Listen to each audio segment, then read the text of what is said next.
Alrighty, it says we are live. I'm gonna up desktop audio a little more because I watched yesterday's stream and it seems the audio does not come in as much as I thought it did.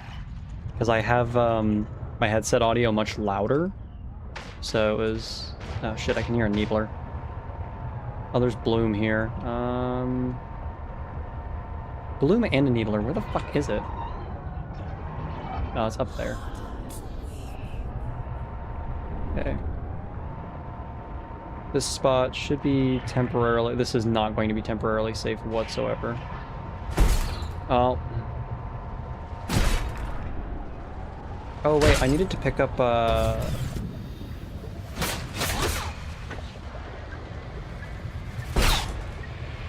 Stop fucking with my ship. Yeah, I wanted to pick up some of these guys, because I need some water. Oh yeah, I desperately needed water. Where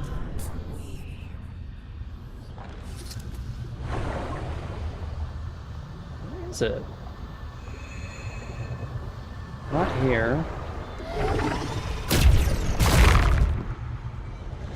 Is there a bud right here? There's a bud right here. The juvenile angel comb is clearing the viral infection. The flow of nutrients into the rock bore below has stopped.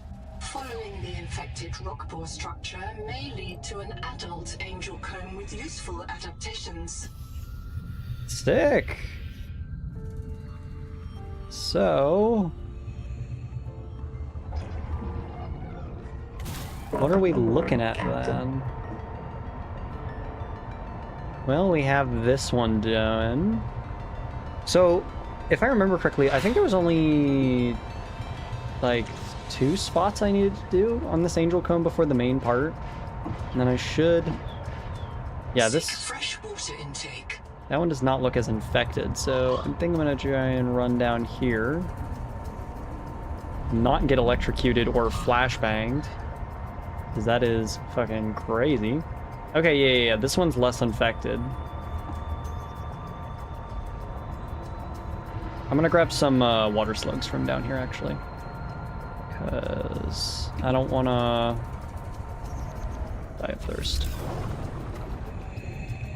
Yoink, yoink. I think I have that new passive biomod slot, though, so I might be able to finally get that food one. Is that armored bud gonna unfurl? Is my tadpole too close to it?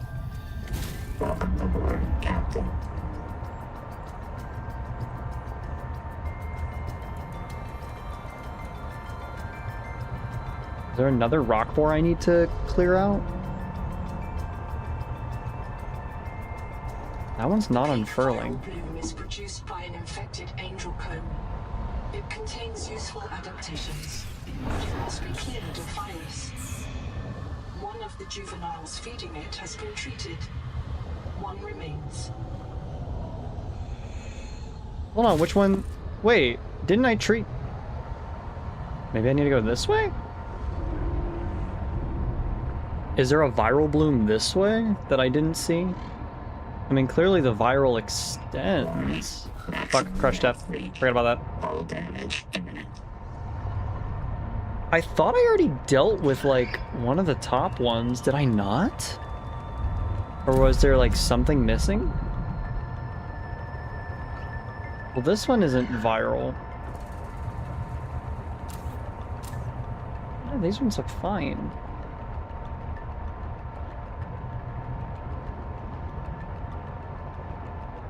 So I don't think it's in the metal farms. It's probably... Is it all the way back up there? That's crazy. It says I've only cleared out one, so I guess I need to go back to that other one back in the front area? Near the cliff face? That's crazy! Oh, I don't actually want to get too close to this because of those stupid fucking things. They're like crash fish, but worse. Because they don't die upon their explosion. So I Treat the voice. This voice? I wonder what that means. Very interesting.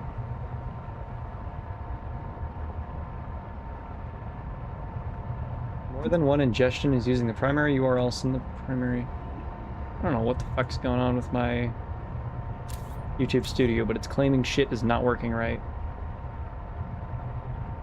I'm gonna really quickly check. Because it's saying that it's angry and it's not working. Really quickly check. This one done.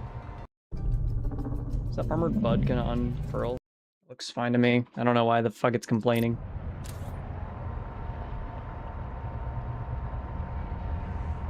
Well, I mean, I guess it's a good opportunity to go back up and get some fresh water and food. So... what's that roaring? I'm gonna go up here, see if I can find a rock boar up here. I don't think there is one.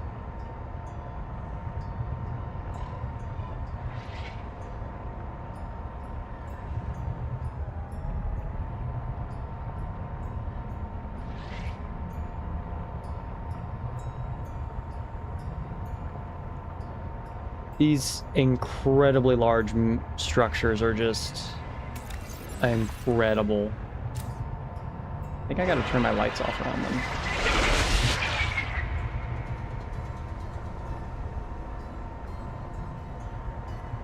Where the fuck am I going? I need to go this way. I'm stupid.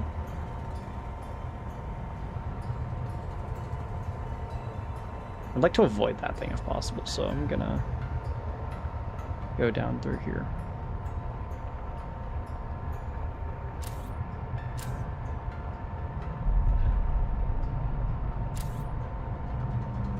Well, this one looks fine, and this one I'm pretty sure is the one I just did. So you're fine. Do I need to go all the way back up to the other one?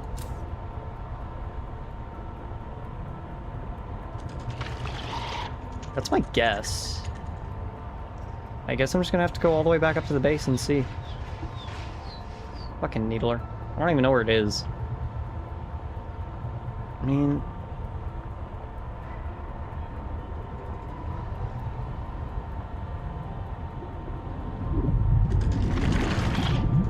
but if it were from all the way up here, wouldn't this rock boar look infected? Because I thought I fixed it.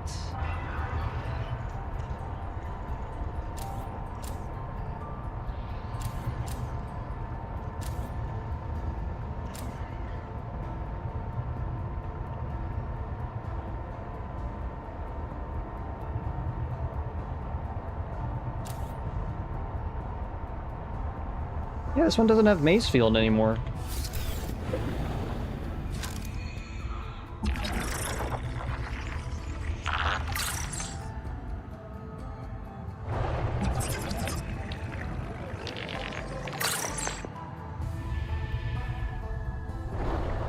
Yeah, I'm not fully understanding what I'm missing. How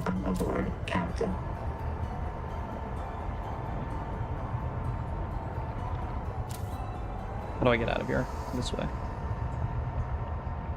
I'm gonna grab some fresh water and fish too. I am confused as all hell. Actually, I want a light here so that I can catch some fish.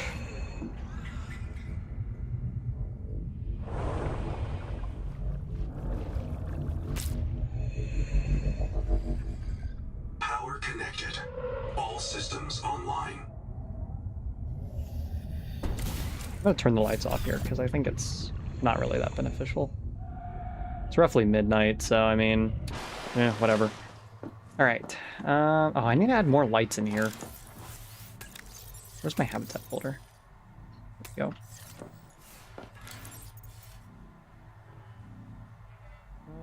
Oh, interior, no utility? Furniture and decor? No? Oh, the metal farms. We finally have these now. I need Axum bacterial cultures.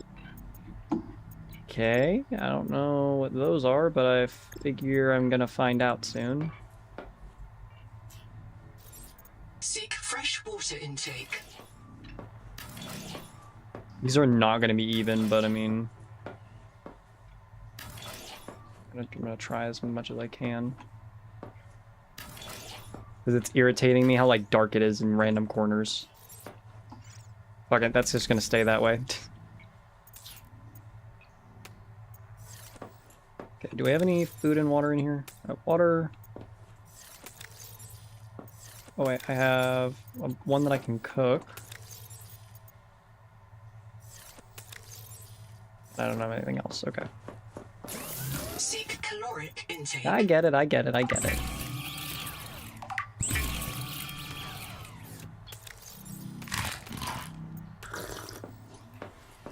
Let's grab some more of these guys. You fellas spawn a lot. I feel like they're going to be very important to the story. They're going to kind of be like peepers, aren't they? How, like, peepers were super important when you got to the end game. And there's even a hidden feature that I did not know about until I saw a video on this. You can do your own actual experimentation in Subnautica 1 using the peepers. Because occasionally, like, they have the bacterium on them. Sometimes they have Kara. Sometimes they have, sometimes they're just completely normal. You can harvest them and study the Kara. You can actually perform little experiments in the fish tanks. And scanning them gives you, like, special PDA entries. Super interesting. I just think it's crazy the attention to detail that they put into this game. This game is a series, to be completely honest. Like, Below Zero, as much as it gets ragged on, it's still a pretty good game. At least, you know, from everything I've seen. I haven't played it myself yet. I bought it on sale, but I mean, it still looks good. Does it look as good as Subnautica 1 and 2? No. But I mean, does it still have a lot of the motifs? I think some of the creature designs are not as good. Some of the story elements could have been better. Some of how, like a lot of how it went could have been better. But I mean, you could say that about almost every game. And Subnautica 2, or Below Zero, I mean, it is definitely not the, like, how do I phrase this? The hell was that sound? The game itself, while not being as good as the others, is still a great looking game. Aesthetics, I mean, it has a lot of what Subnautica 1 had. Biolab, I need titanium. I want to mess with the biolab a little bit. I want to see what my new stuff is going to be. I need 3 titanium. That's lead.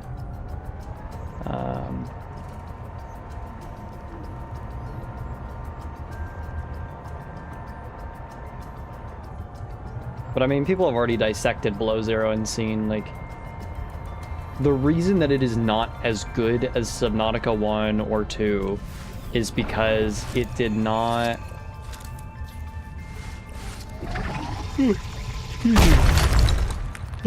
Had to yawn.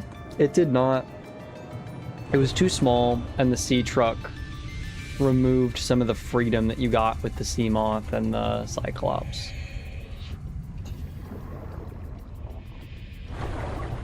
And like threats like the Shadow Leviathan, which looks sick as hell. I mean, it's just not as threatening as it could be when it's in such a confined space with such a big Leviathan. I mean, you need small, agile predators in a biome that's like super cramped. Otherwise, they're just not that much of a threat. You hide away from the threat. I still think the Shadow Leviathan is one of my favorite Leviathan designs. I think it looks sick as fuck. Man, you wouldn't be able to know I woke up how long ago? 3 or 4 hours ago. I'm always tired though. Always tired. I thought that was like a piece of wreckage. That was just a rock formation. Okay. So... we have the NOAA now. There's no new NOAA notifications, but okay. Nothing I missed earlier either. Let's... Oh, I can't pop a battery back out. Let's put the biolab next to the NOAA, because that's definitely trustworthy.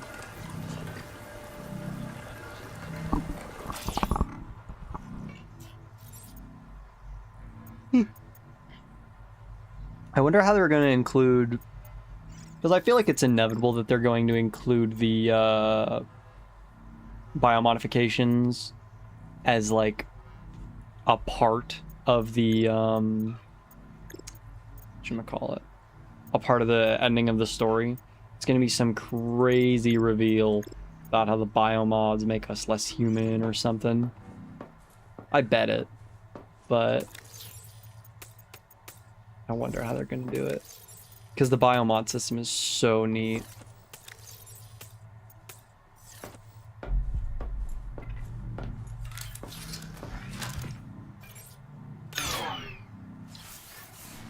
Well, let's remove this one's batteries as well.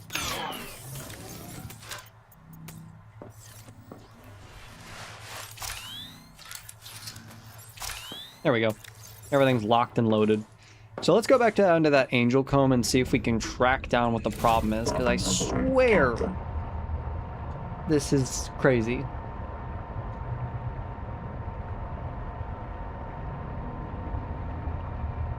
I'd like a speed upgrade. Is there a speed upgrade that we have that I'm just like looking over constantly? No.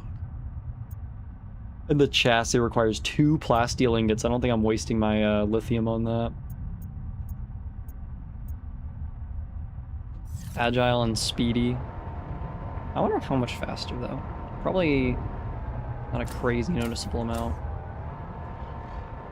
The fact that like the little bit of the map we have, based on what everything I've heard about the Subnautica 2 devs and what they've been mentioning.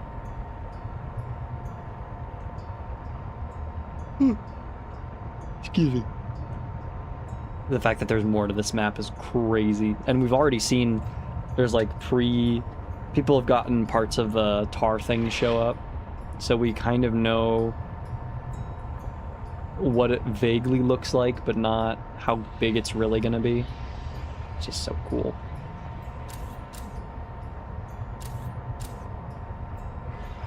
Alrighty. So the angel comes down. This is a lot closer than I thought, actually. It's gonna open now? No. Where is this infection coming from? I'm so confused.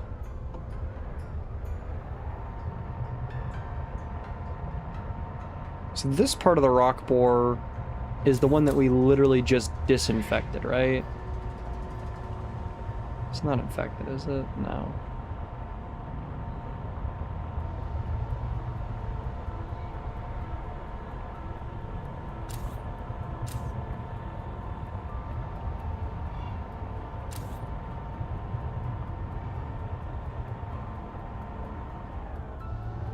Yeah. Excuse me. Yeah, a lot of that just looks like sand. And then we 100% fixed that one.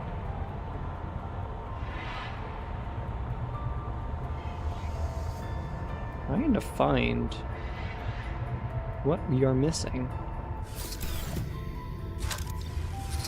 Like, you can usually track the rock bore routes to find where they need to be, but I mean...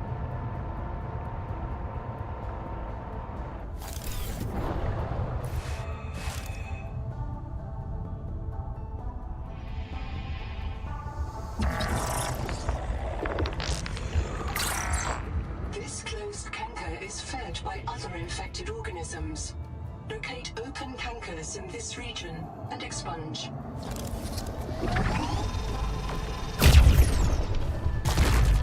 No, nothing. Where's the last open canker? I'm so confused. Because...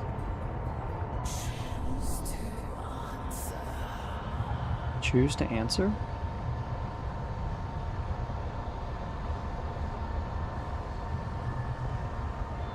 Maybe it's hidden this way?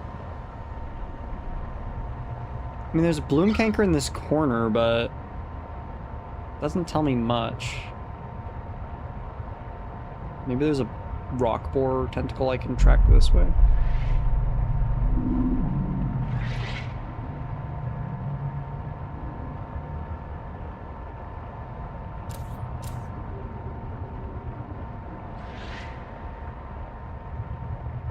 See anything?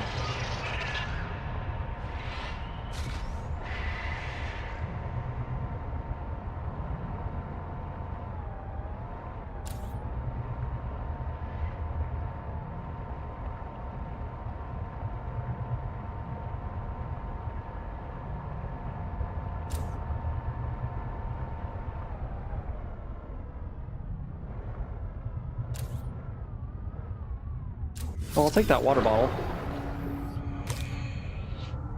Anything else? Nutrient block? I'll take those, actually. That's good.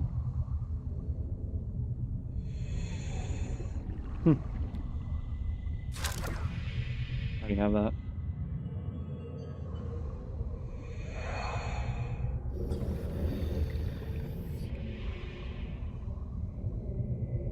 Oh, there's my tadpole. I'm like, where the fuck is it? Thought it was above me.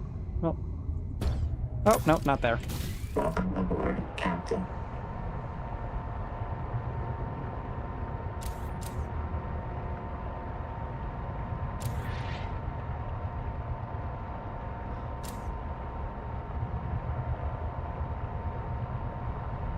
I was like, what the fuck was that symbol? I didn't see all my things combed together. That looks like a piece of rock borer, but I don't see it, like, going anywhere.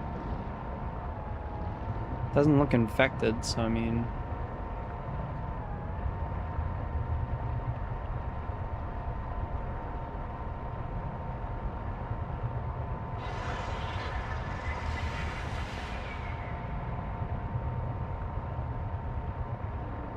Contact. Altera starship wreck detected. Significant viral activity below. The wreck may have been moved to block access to the viral source. Stairway to Heaven? Yeah, I feel like this is not... May have been moved? Wait, this wreck was moved? Hold on.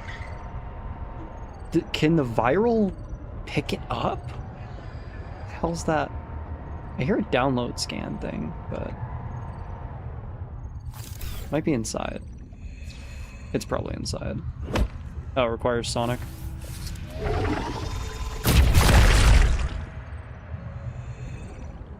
Just freaky as shit.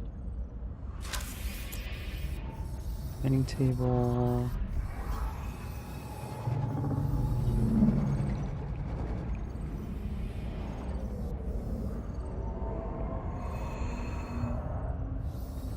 I both love and hate the ambience. It's fucking terrifying. Holy shit. Oh, there's our bloom cankers. Fuck. Oh, cool. There's an air thing here.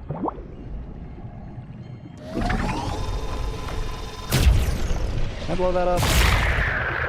Sick.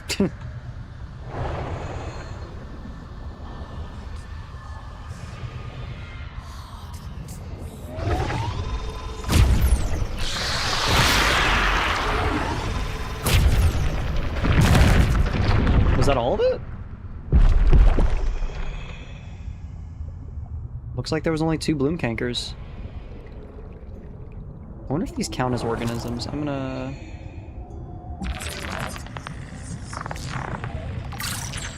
I don't think so.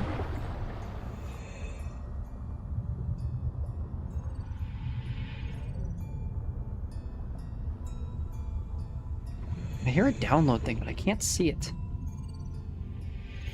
Sounds closer up here. How do I get out? Oh, there. There we go. Oh, the high capacity recipe.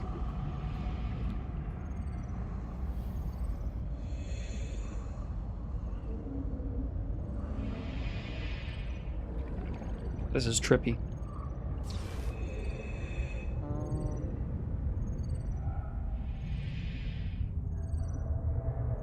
Oops. Where did I come in?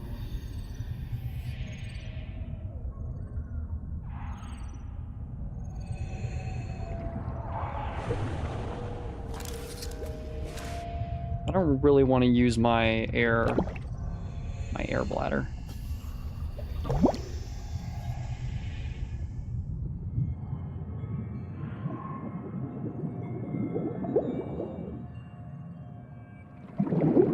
The standing still oxygen thing is very helpful. Oh, there it is. That must have been where I came from. Nope, this is the exact same one. Oh, wait, no. Okay, wait, there was a hole in the ceiling. That's how I got out. There's another one somewhere.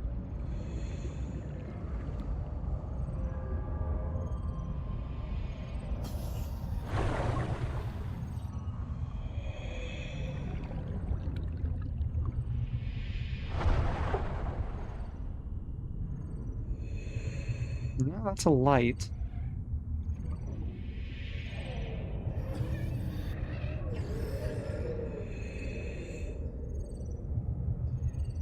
Where's the download? I hear one.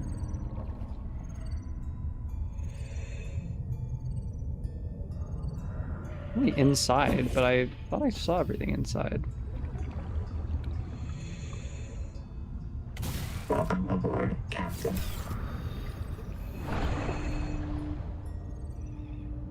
Oh, there's an upstairs.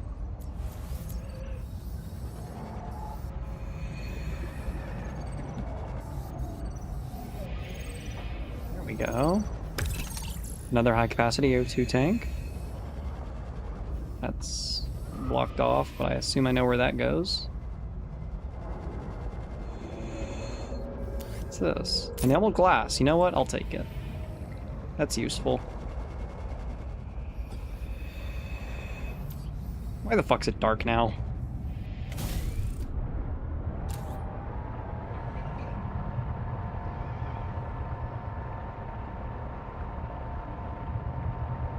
At least I can go to the Angel Comb now. I will say, I kind of want more threats for the Angel Comb encounters. Because if you remember, like one of the first Angel Comb encounters, there was like an infected marrow breach, but it did not attack you at all unless you got too close to the cankers. I kind of want like more predators that aren't just those little fucking fish things, those that just disappear once the viral bloom is gone. I mean, I like that they disappear. I won't say that I don't like that. Like the virus just dying because there's nothing to sustain it anymore. I appreciate that, but I mean, only having these little guys as a threat is kind of just tedious more than a, you know, a defense.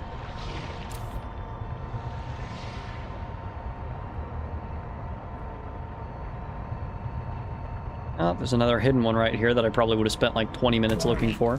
Fuck. Forgot about that. Full damage imminent.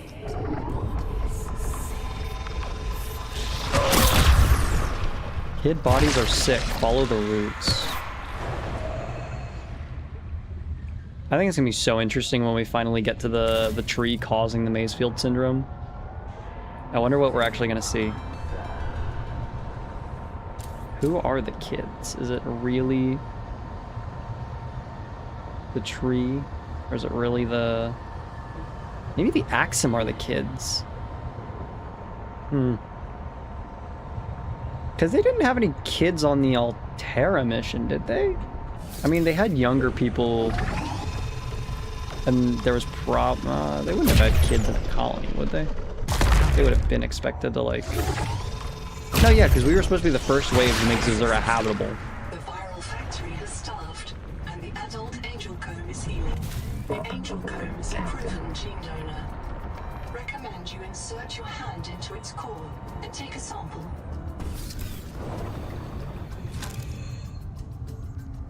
Let's try. What do we get? Axum Vision.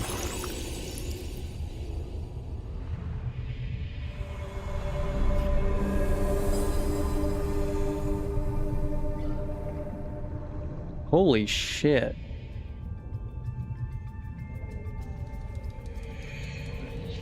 For a moment, the world just got like way brighter. That was awesome. Awesome. Oh, the viral infection's still dying that way. Nice. So now we can see what's in here, right? Can we read this? Yes. Turn electricity machine control deep. So deep electric machine control.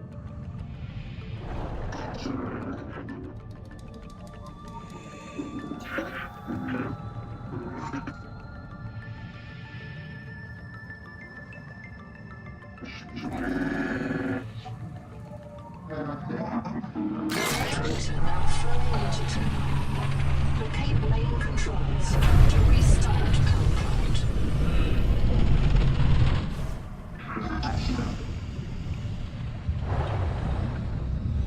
That is creepy. Captain.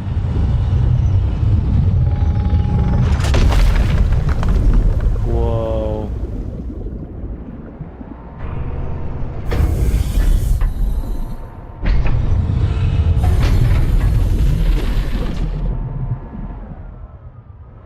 What do you think this does? Do you think it like picks up and rips apart the rock bore? Maybe we're gonna start learning more about this thing. Alright, well, I need to restart the power plant, it said, so... Let's follow up here and figure out where the fuck I need to go.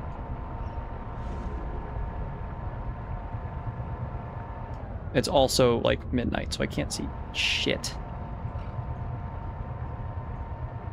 Maybe that's the next... No, I just came down here. That's the place I was just. What's that pink thing in the wall?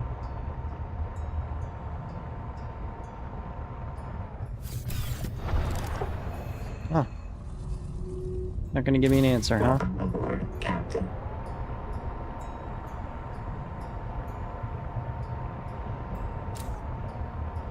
Honestly, it's impossible to see with or without the lights on, so I guess it doesn't matter.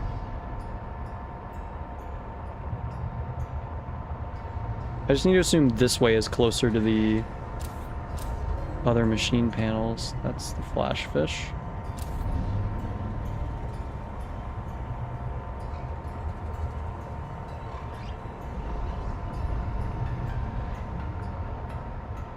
This looks like a turbine.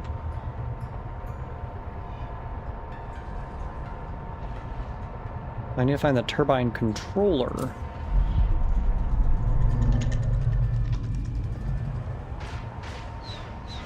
Damn needler.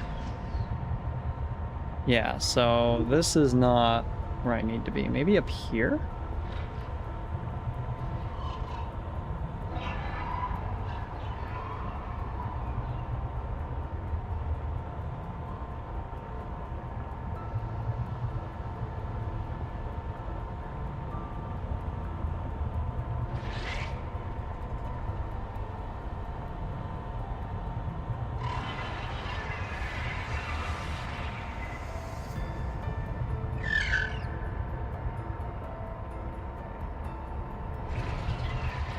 Is there an entrance? No.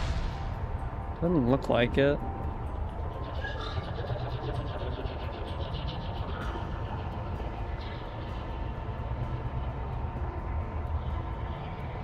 Maybe this is an entrance?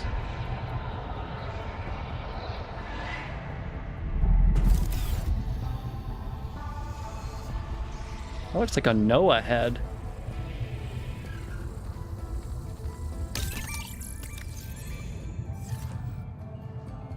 What was in those giant tanks?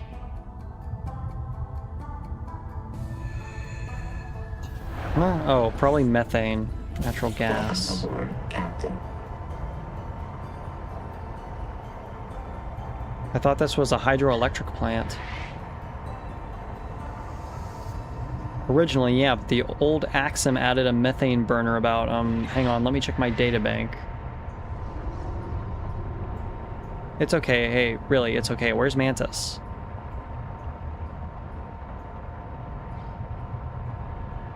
He's up there on the broken turbine. He thinks you can help him fix it. Up that big arch? Alright.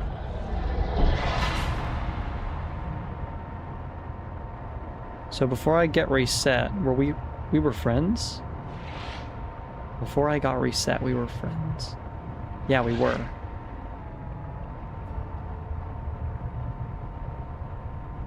Is it okay if I write that down?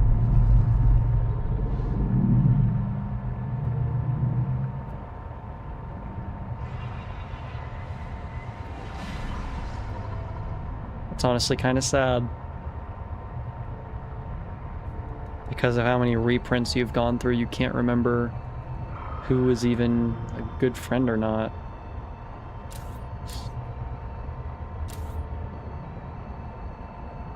This looks broken.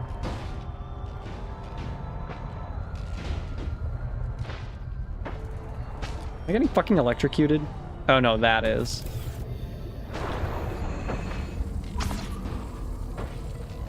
Solar plant turbine? Oh, that's what this is. Forensic simulations indicate the power plant was deliberately sabotaged. Repairs will require an enormous quantity of resources.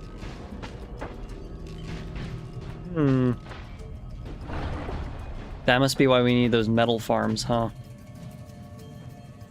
Welcome aboard, Captain.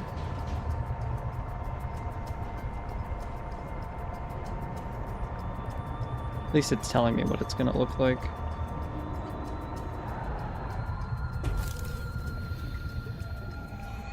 Turn electricity machine control shallow. So this is the higher level one.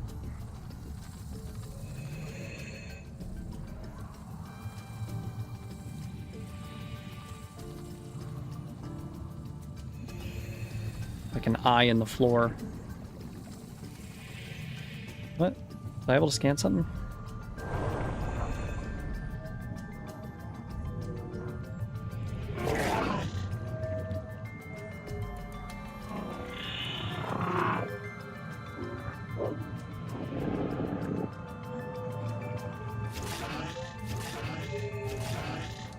Okay, so that won't work because of that.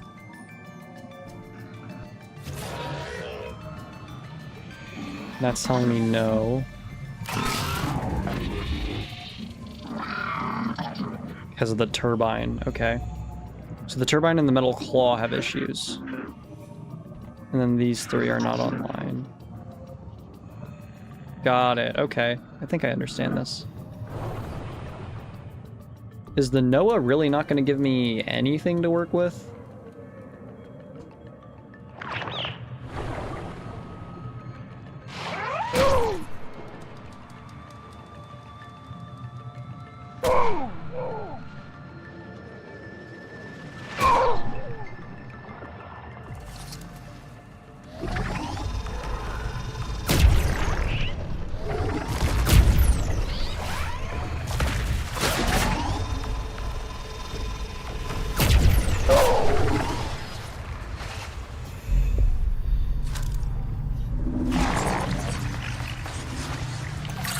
Okay, I'm done. Goodbye. Oh,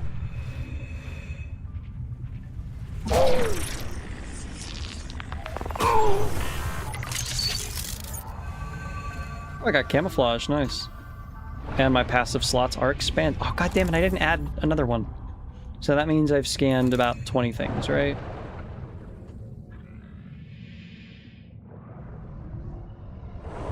Welcome aboard, Captain. So I needed something to do those metal farms, right? I needed a... What I'm going to guess is from that swamp area. So... Oh. Oh. I want to check something.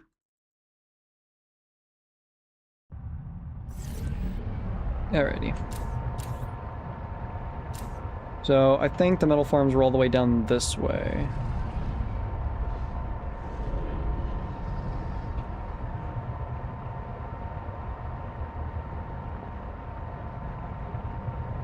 Yep, I can see the ugly bastards now. At least you're not terrifying creatures. You're nice, creepy creatures.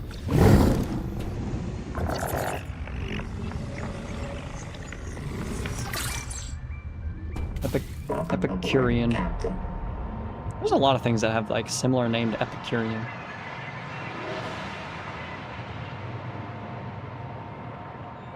Am I going the right way? Yeah, there's more of these fish. I'm going the right way. So I need that bacteria thing, was it? Axon bacteria? I wonder if there's going to be any of it over here.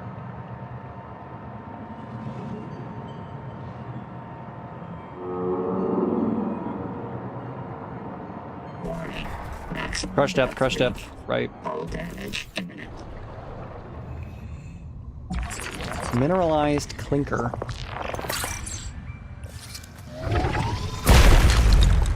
Gives me the trollite.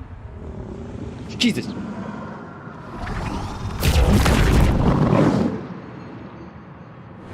Scared the shit out of me.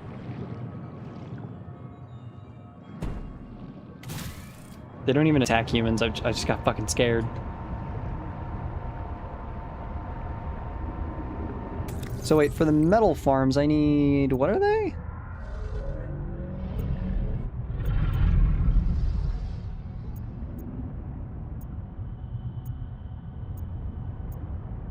Where are the metal farms? Are they all the way like at the top?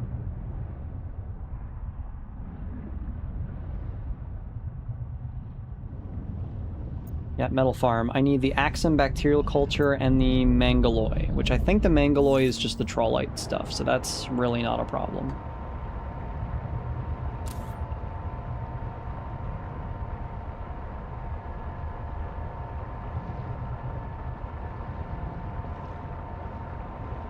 Axum bacterial culture. What do you look like?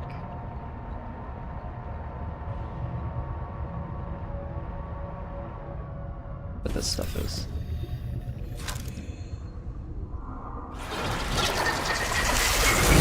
Ah, fuck off.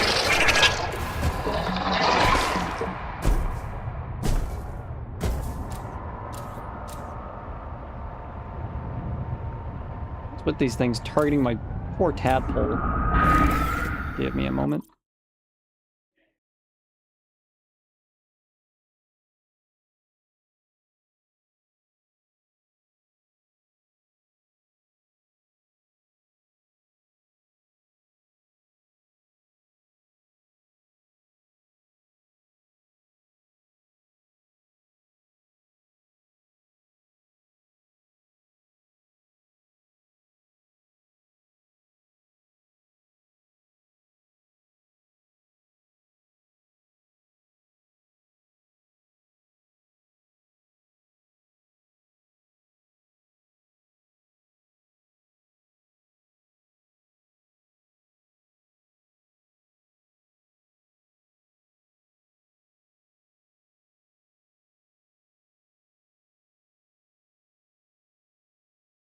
Alrighty, I had to briefly leave for a moment. And my tadpole is on its fucking last legs. I didn't realize it had those oxygen things right there. Oh, I can't even scan these things? Damn it.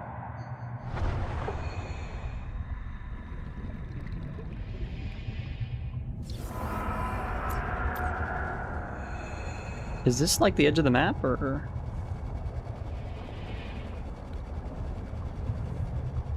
Yep, that's the edge of the map. Alright, seems this is outside of the... Why the fuck's there a collector?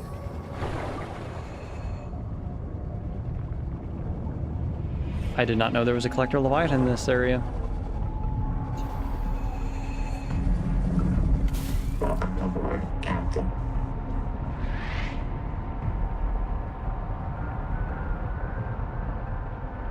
Why is there a collector leviathan in this toxic swamp?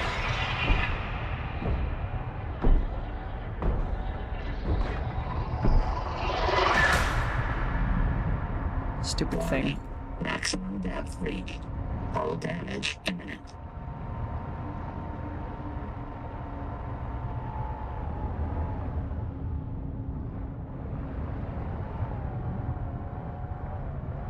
Shit. Why is there a collector in this area?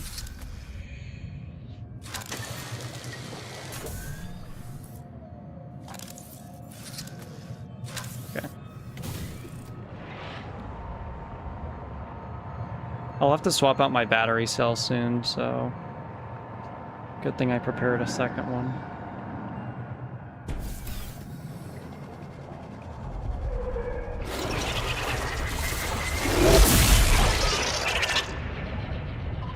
I really don't like that there's a collector right there. That's scary.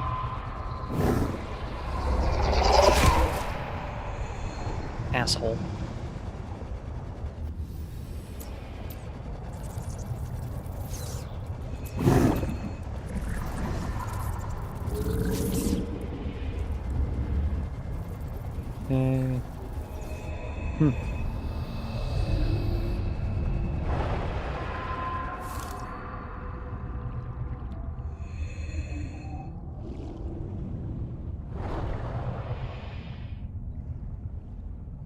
I thought the Axum bacteria cultures would be here.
Hold on.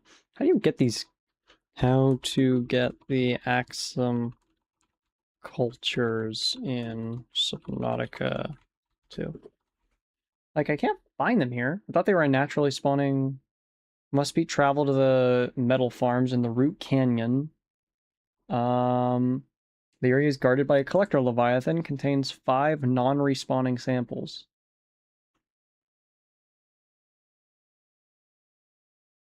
Identify targets, circular cage-like structures or spherical orbs. Okay. Apparently they look like spheres.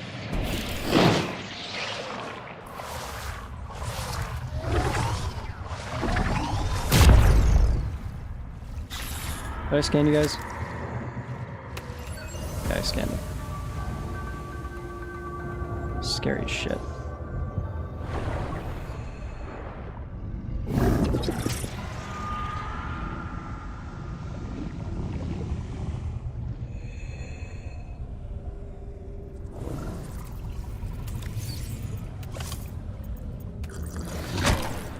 Ow, fuckhead.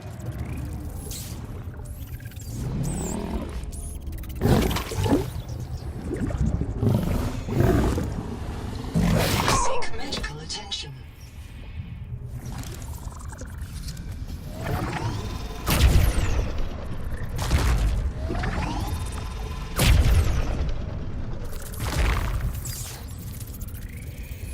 I don't have any more kits.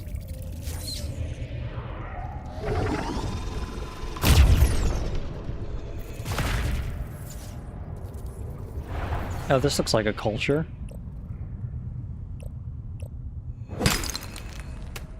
Alright, that's one.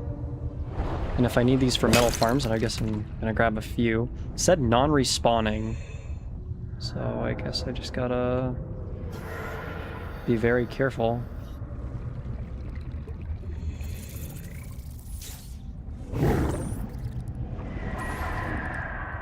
Adulite, mouth parts, thief, fear, hear, reflection.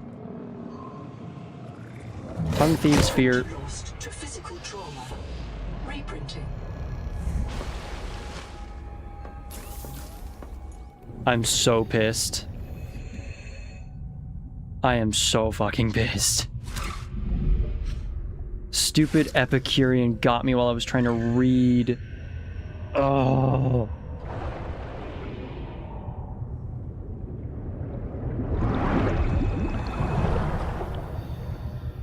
I really don't want to build another tadpole.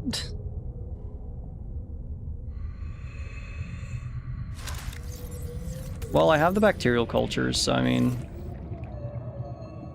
that's something.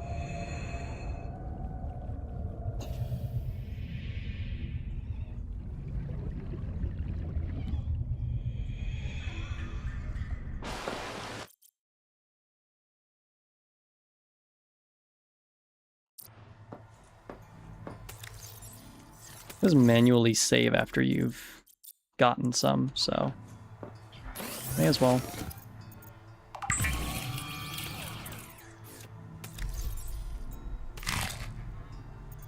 I'm so fucking pissed.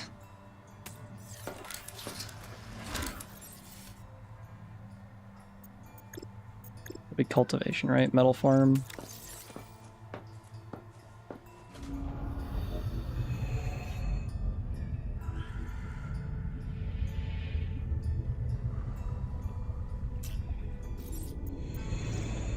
What'll it get me? Warning. Power offline.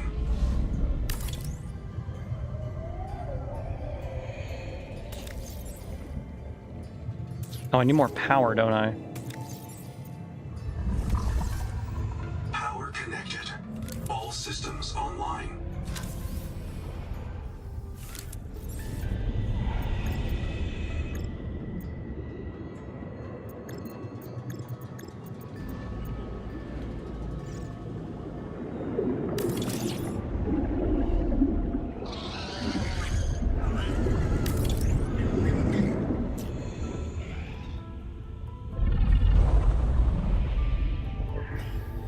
What do I need for this one? The Mangaloy? Okay. I think I know how to make it. Should have the materials. Strontium. No, I need Mangaloy. Yeah, Trawlite, Titanium. What else is there? I have the perfect amount. So, I guess I need a vehicle creation bay. 2 titanium and gets a copper and getting glass. Well, I need a moon pool. I guess that one's a definite.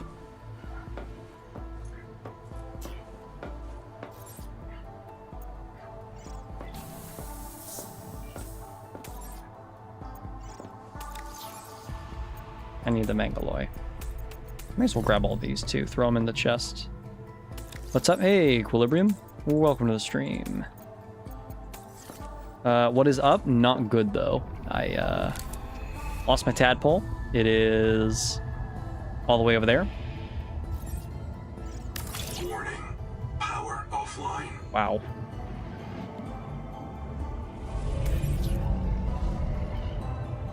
No power. Okay, I need a transmitter then.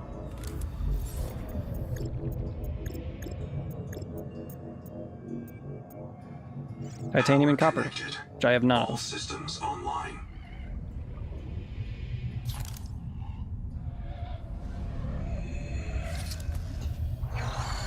I can't say shite. That's salt. I don't need salt.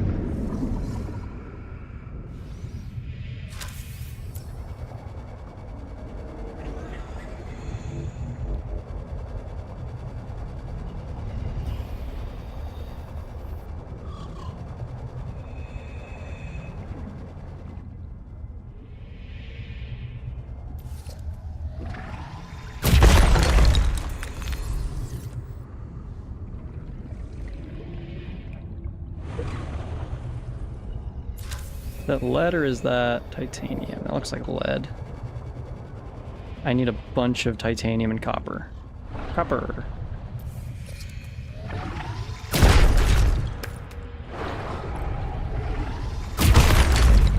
There we go.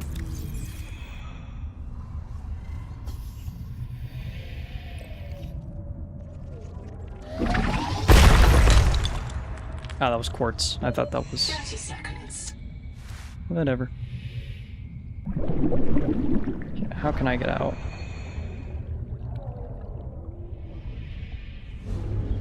Oh damn, the base is all the way that way.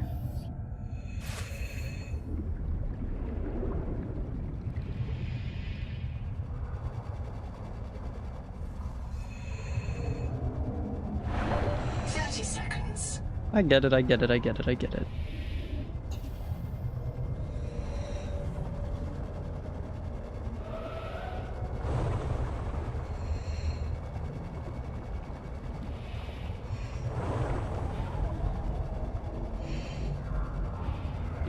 Oxygen.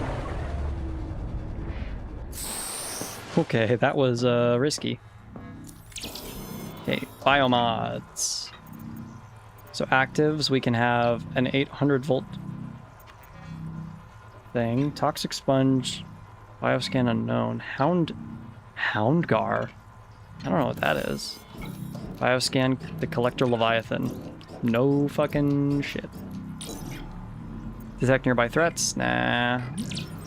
Grow nutritious algae, maybe. Slow oxygen consumption. Slowly refill. Visible predators while not moving. Mango, the hammerhead, sand spear, and a coral crab. These are all biomods that I would be able to get earlier. But, oops. Passive mods. Let's just get these two. I'm always ending up, like, needing hunger. I don't think the nearby threats one will help that much when everything is a threat. I don't need sea skimmer, and I don't think I need camouflage. Camouflage would be helpful at 40 maybe, but I don't know about these other things.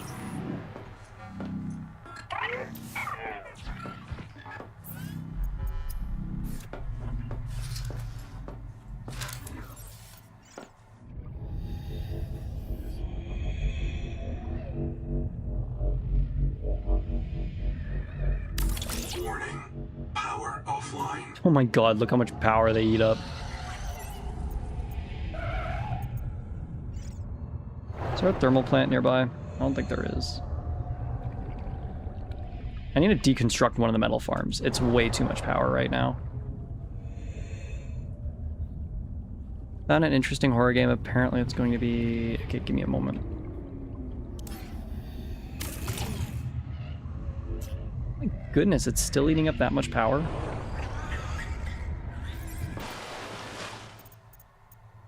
I need silver.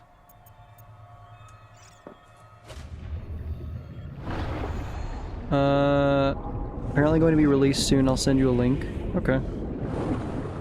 Is there a thermal vent below me? I don't think there is. There's not a thermal vent.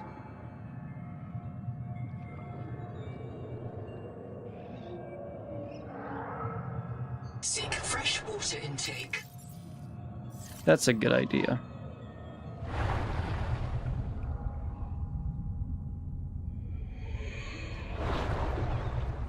Power connected. All systems online. I need like 2 solar panels pronto.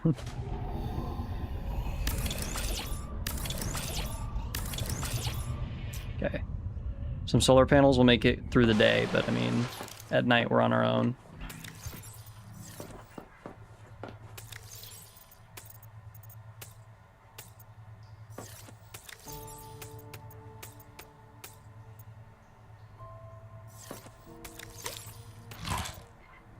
Filtered water packet, +5. That's not that helpful. I thought it would at least be +10. Oh great, the game is a psychedelic horror game. You know the dev must have been on something then. Ah. Hey, where's silver?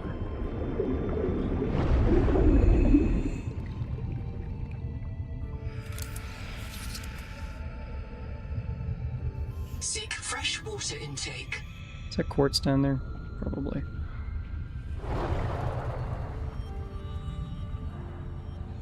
Yeah, just picking these guys up, I think, is way better water. I mean, these are 15 each raw.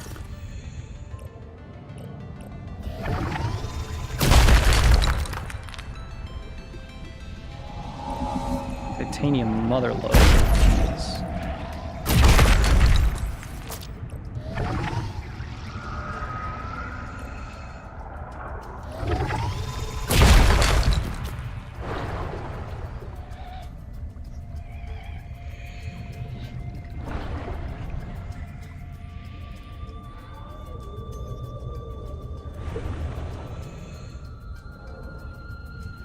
So I need silver and a crap ton of titanium to get that thing working for the Axum stuff. I'm so pissed I lost my fucking tadpole.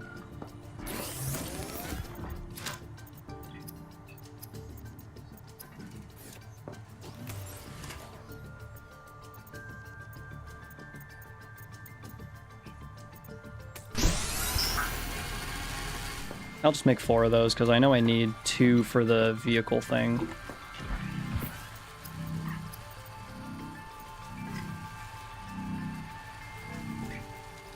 What electric charger only a copper ingot? That's...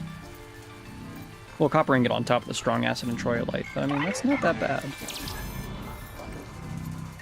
This water one is, like, really seeming to suck. Yeah, the food one only gives me +5 as well. That's kind of not great.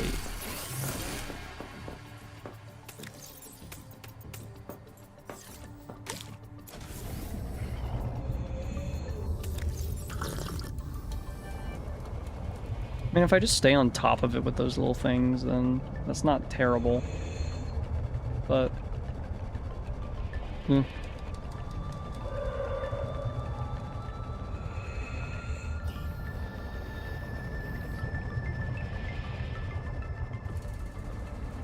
Need a copper alcove.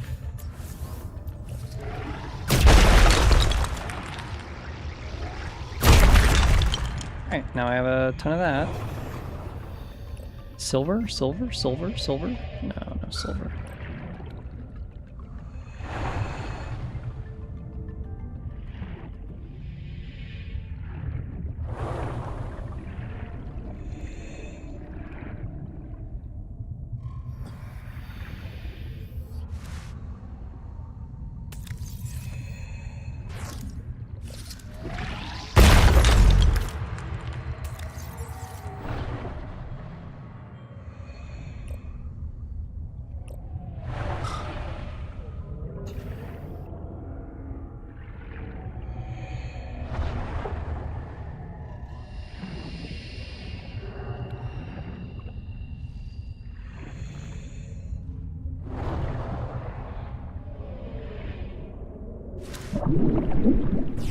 Alrighty.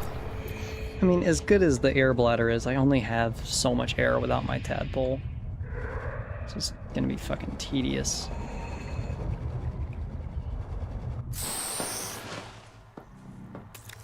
Okay.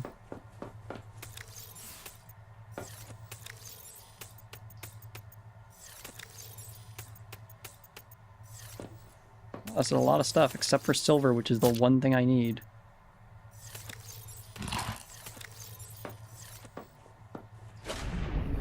How does this even work? Is this even working? Not enough resources loaded? What resources does it need? Like, what if I just put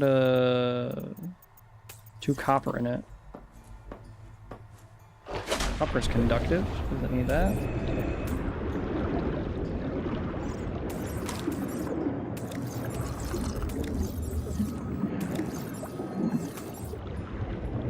Alright, we'll see how that works.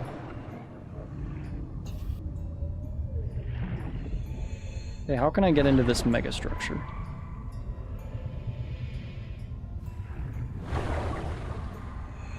There's got to be an entrance at the base.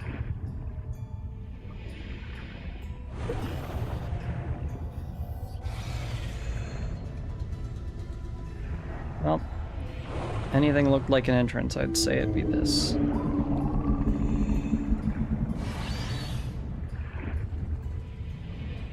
This is not Cryptor Vault. Nothing useful to Axum stored here. It will not save you or your spawn. It is message for helpful aliens. For hope's sake, do not destroy it. Soteria. Maybe that was the alien's name? Today, Karakorum burns methane to power Xanadu. New telescopes are better. This old tower stands as a museum. Interesting. We could just blast through. Yeah, and if we're lucky, Nahima kills us and fills our biobeds with concrete before the tailings get to us. This is their history. We can't blow it up. They do take good care of the exterior. What if the electrical system still works? We could hook up our own generator. Unless you can find me a wiring diagram, we'd fry the whole system. You ever see a metal fire underwater? What if there are wiring diagrams, instructions right in front of us, and we just can't see them? Did your hot springs tell you about this? Actually, she might be right. The Axums see with a combination of solar and polarized light. Some of their writing might be invisible to us. We'd need to modify our scanners to look for it. Or our eyes. Ha! All right. Let's ask Sophie if we can try out her super scanner. BDA, activate the base camp waypoint. Sing. Drop a recording here in case we get reset. The core is unpowered. An Altera generator would destroy the alien electrical system. Locate an alien generator to gain access. So that's why I need the metal farms. I need to be able to... Got it. 30 seconds. Yeah. No, well, that's not what I wanted to do, but I guess that's... No, whatever. I wanted to zoom up to the top and try and get air, but... I am 100 meters down. It's kind of... not ideal.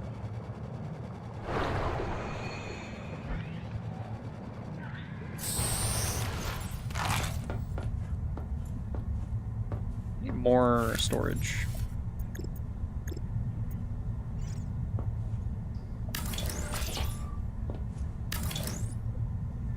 Any more quartz?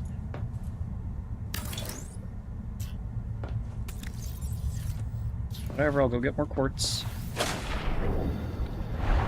Okay, how's the mining operation going? Oh. It did nothing, okay. I may have done it wrong then, I guess. Not impossible.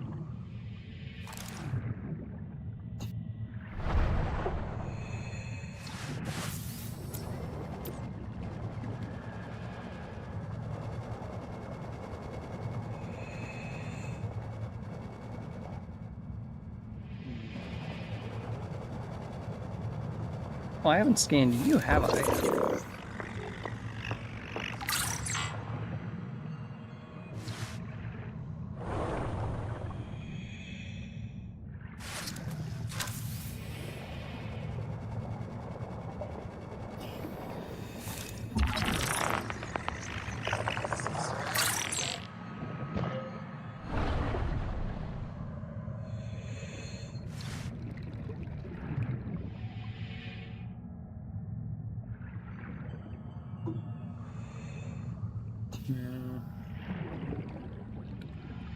Can't find any silver or quartz now.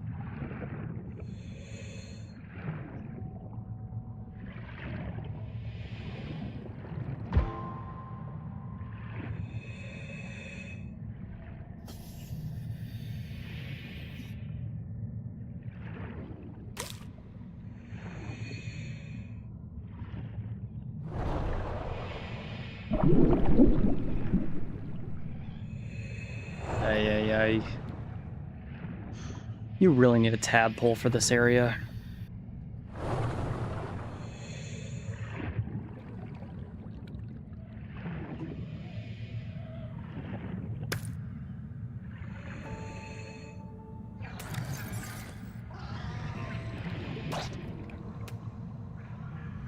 Alright, water slugs. Need water.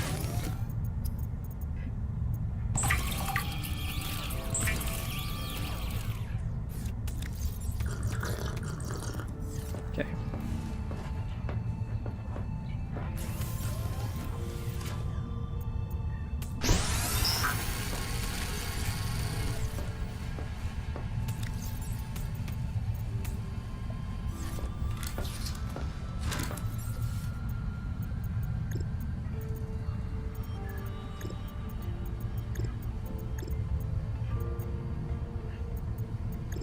Where is it?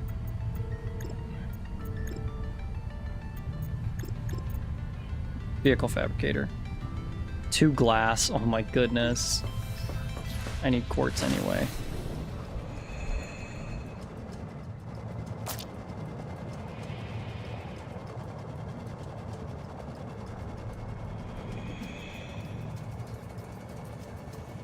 There's some quartz.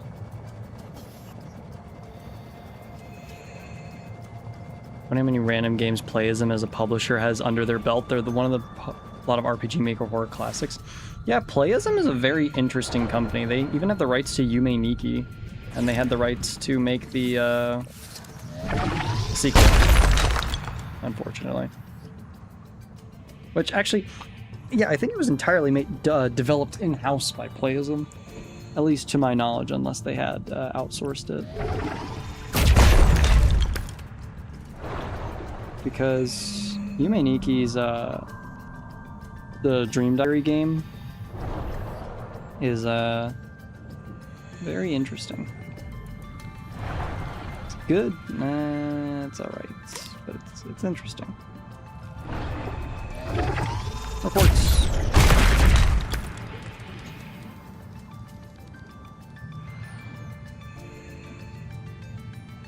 Still so pissed to see my tadpole all the way over there.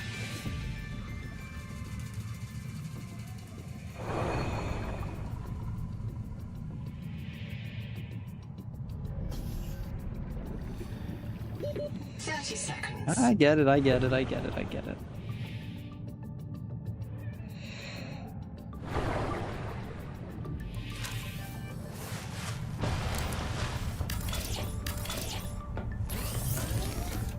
What was it, 2 glass?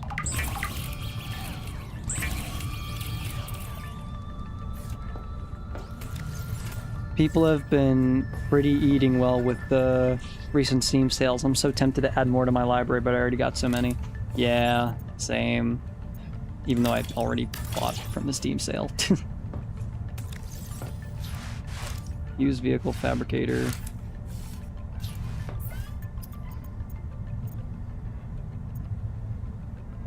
A glass and a system chip. Okay, that's not that bad. Wait a minute. Oh, I need silver for that, don't I? System chip requires quartz and a wiring kit. And a wiring kit requires silver and copper. Well, I can get the copper wire done. Silver, not so much.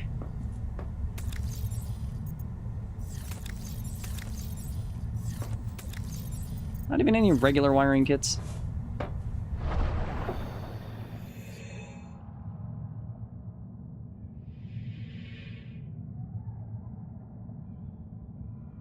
You just kind of black out, you know, then you wake up 10 to 20 new games in your library because there was a collection sale. Yeah. Especially the Steam collection. I like Steam's, or Valve's, published games. I think I have almost all of them. There's like a couple I'm missing, though. I'm missing Ricochet and like one other. I think one of the Day of Defeats.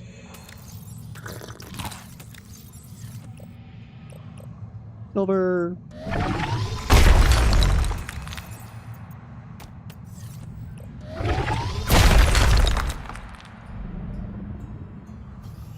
I should get my hands on Portal 1 and 2. I'm surprised you don't have them already. Valve's sale is like, you can get them like a couple bucks.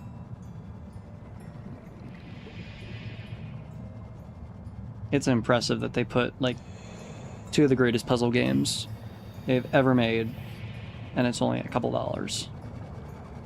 And then you have all the modding power at your fingertips. Hold on, I think I...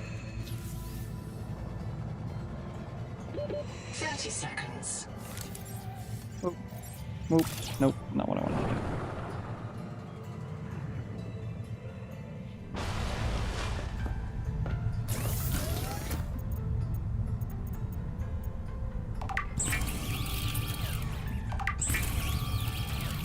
Alrighty, now I can make the stupid tadpole. And you know what? Why not? Let's make the dedicated core, I guess. I don't have any quartz. Let's make some plasteel then. What was it, 2 plasteel? I mean, it's not too much. I'm fine with that.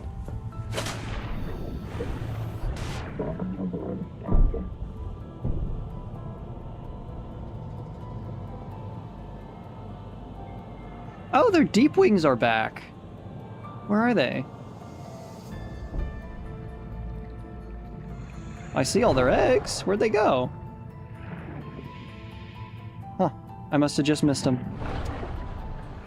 Well, that sucks. I can't tell between their real and fake eggs.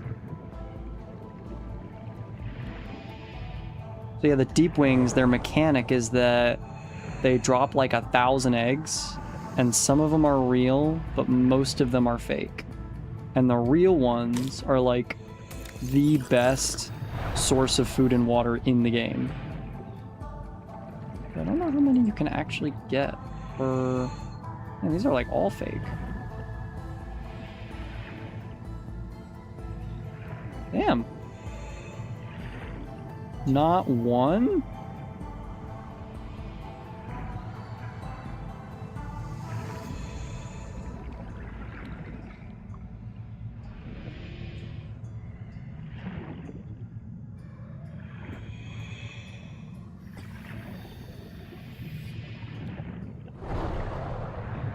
No. Not one real egg.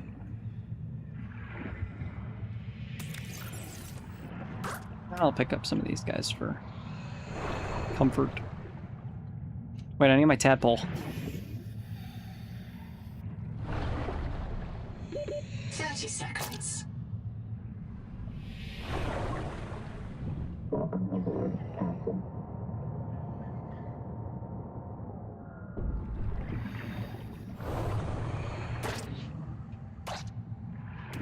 When does the summer sale end, though? Didn't it already end on the 12th? Hold on, is the Steam summer sale still on?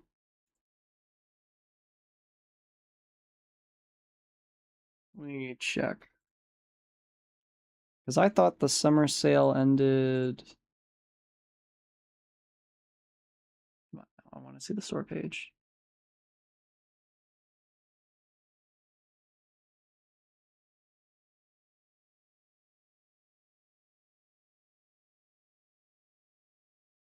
Yeah, it looks like the main sale ended. Power Wash Simulator 2's 1874. Games made in Sweden. The operator... Huh.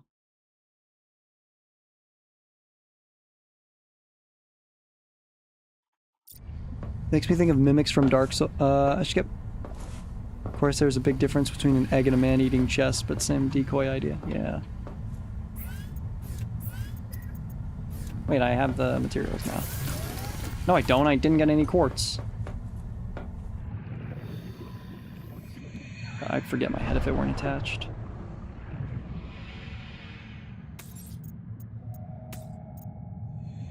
No power? What do you mean, no power? Warning. Power offline. I see the problem.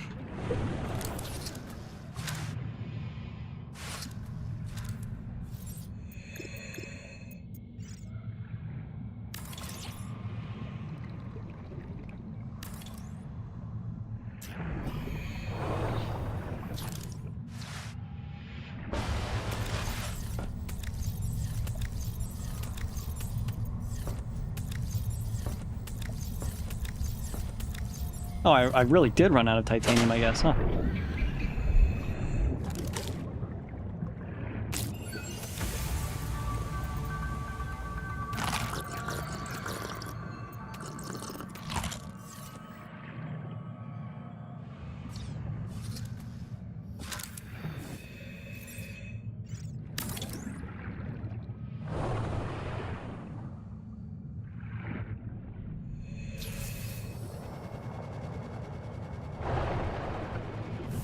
So during the day, I have like 40 extra power purely because of the solar panels. Got it. Good to know.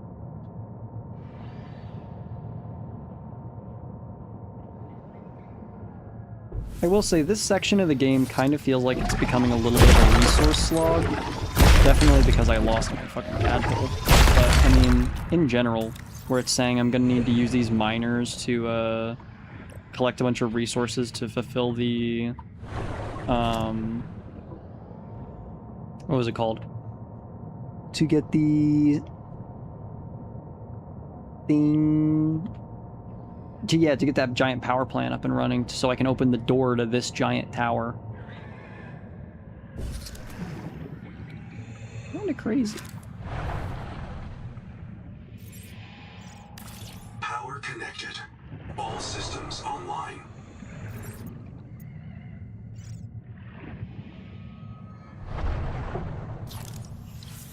Okay, so now the mining rig should be operational enough.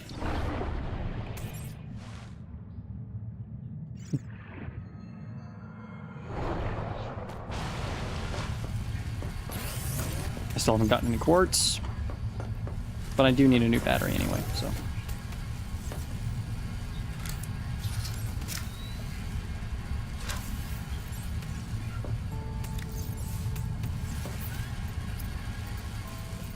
What's a better battery thing? Ooh, silver and conduit crystals I don't mind getting. Silver is the harder part. Where's my tadpole? Oh, there it is.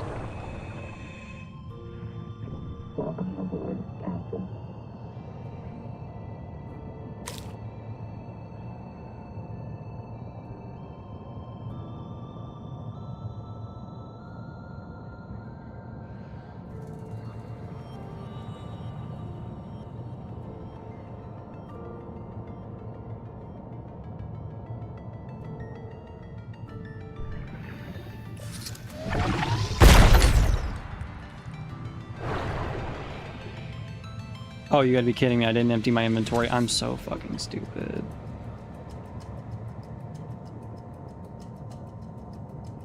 Okay, empty my inventory, get quartz. And then I can probably make the faster chassis. Which I don't really know why I would need it, but I mean... I would like to try the faster chassis for some time.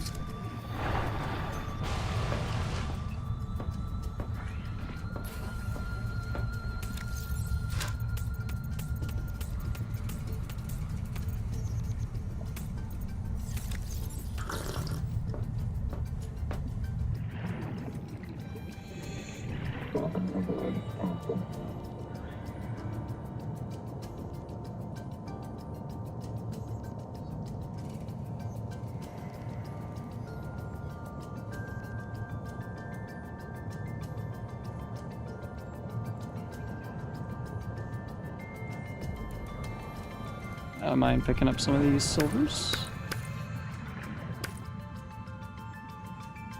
Alrighty.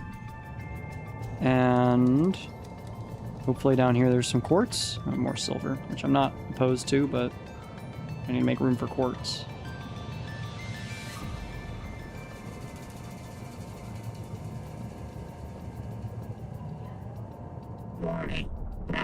Got it. Totally forgot. Totally forgot I don't have my upgrade in here. Oh, that's gonna be a problem, actually. Hull depth is 100% gonna be a problem if I want to try and get my old tadpole back. Not worried about the engine efficiency, but I'm worried about the depth, certainly.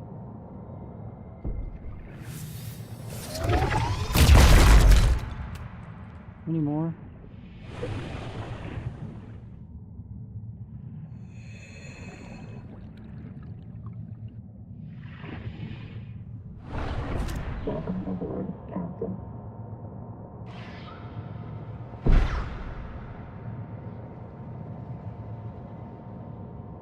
Hate these stupid squid things. They are so annoying. They're worse than crash fish because they're persistent little fuckers.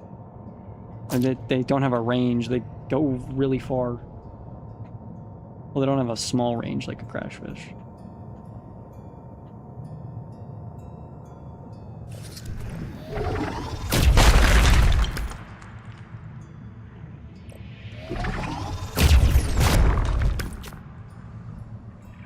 I like how it brings it all back to you.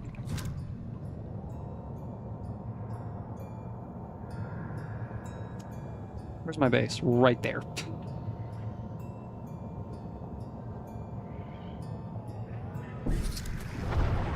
Warning. Power offline. What? Power connected. All systems online.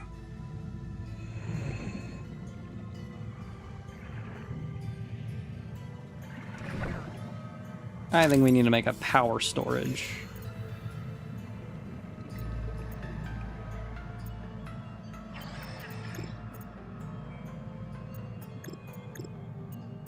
Where is it?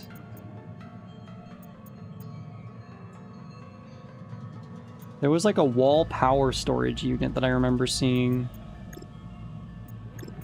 Where is it? I know I've scanned it. Is it just stuck in my blueprints and I've never gotten enough? Yep. Damn it.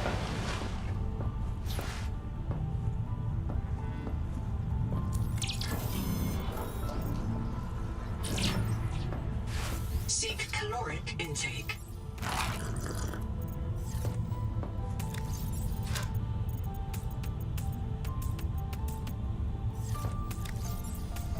Yeah, hey Gundam. Welcome to the stream. To Plasteel. Please.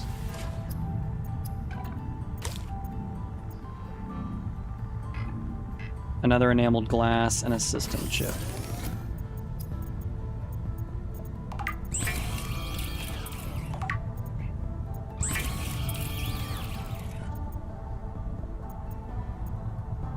Plenty enough. Wiring kits.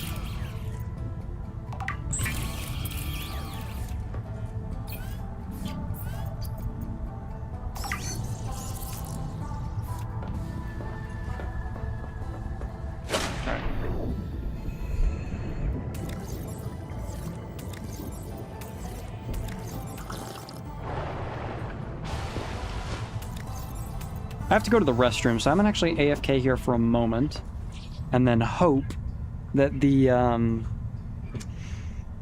mining system works how it should.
Seek caloric intake.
Alrighty, looks like I came back just in the nick of time. So, apparently I'm starving to death, so should probably deal with that. Sick. So, I'm curious, what has our metal farm done? Power offline. Gotta be fucking kidding me! Has it just been shifting from offline to online Power constantly? connected. All systems online. Do I need to put a transmitter here?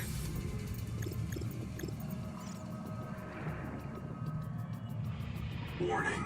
Power offline.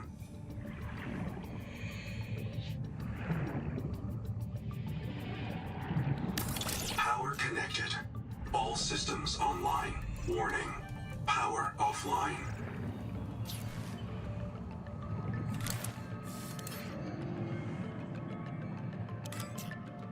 Shrink mode?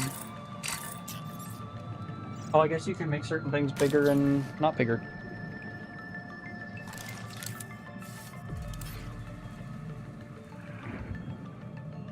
Has items in inventory? Oh.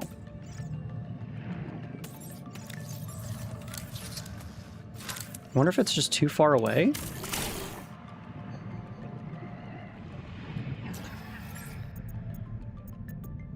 Let's try putting the metal farm like right underneath the base. Cultivation, that's where it is. I'm stupid. Yeah, let's put it right here. activated. All systems online. Okay, 108 and 53. And then... processing 10 minutes?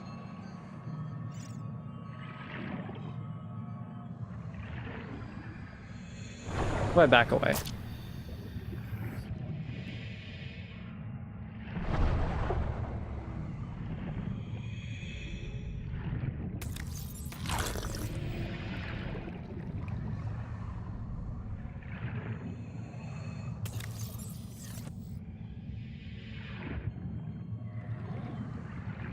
Well, these only generate up to 60, and we have 53 right now. 30 seconds. I'll try and put another turbine in.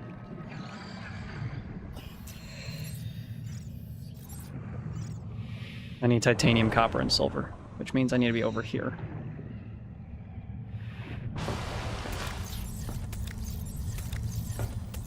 Did I actually run out? Oh no. Titanium, silver, copper. I don't know how much of each I need, but...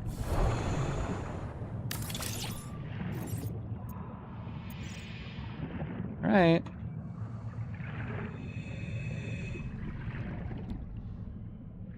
Why is it not having more?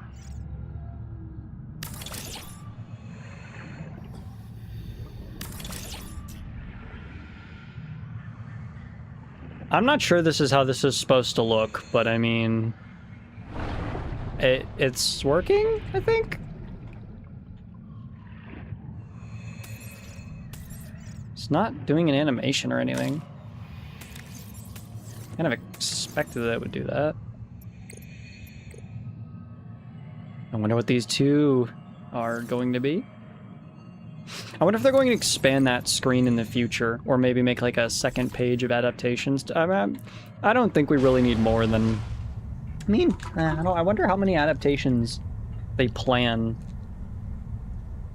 Because, like, more biomods I think would be fun, but adaptations, I wonder.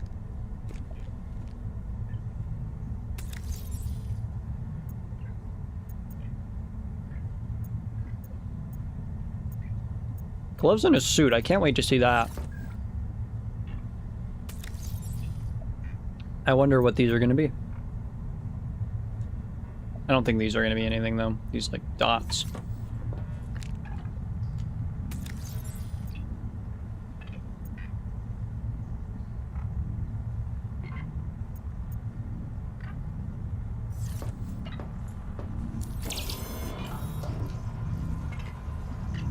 Well, we'll have to see what we get.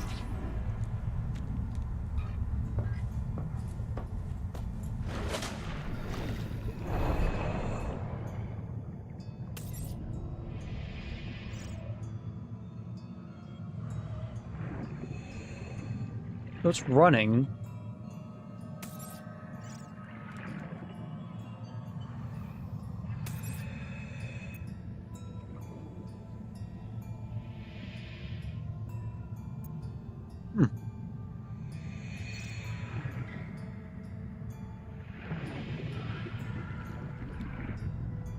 I'm gonna be honest though, if each metal farm only produces like one thing each cycle, I'm gonna be so pissed.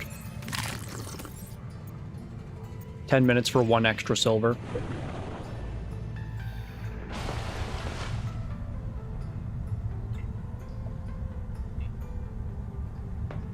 Okay. What was I making? Dedicated core. Can I make that yet? I need more quartz. Because of course I do. To be fair, I do use quartz a lot, especially for... What do I use quartz in? I mean, I need it for the floor lockers for some stupid reason.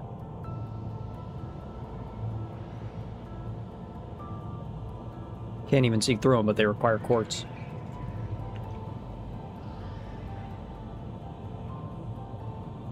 I wonder what the overhead map of the game currently looks like. Hold on. Current Subnautica 2 map. How big is this map? Because I've seen size comparisons, but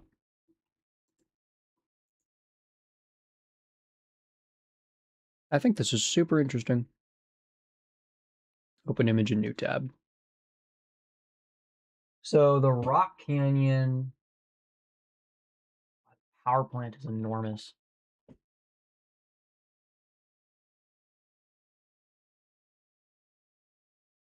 I really wonder how they're gonna expand the map and which direction too. Because I know they plan on expanding it up based on the fucking map I just pulled up for myself. Because they have that like tar pit map that they're gonna or biome that they're gonna add. I'm super excited for that. Because I think that's going to be the official biome of the Collector Leviathan.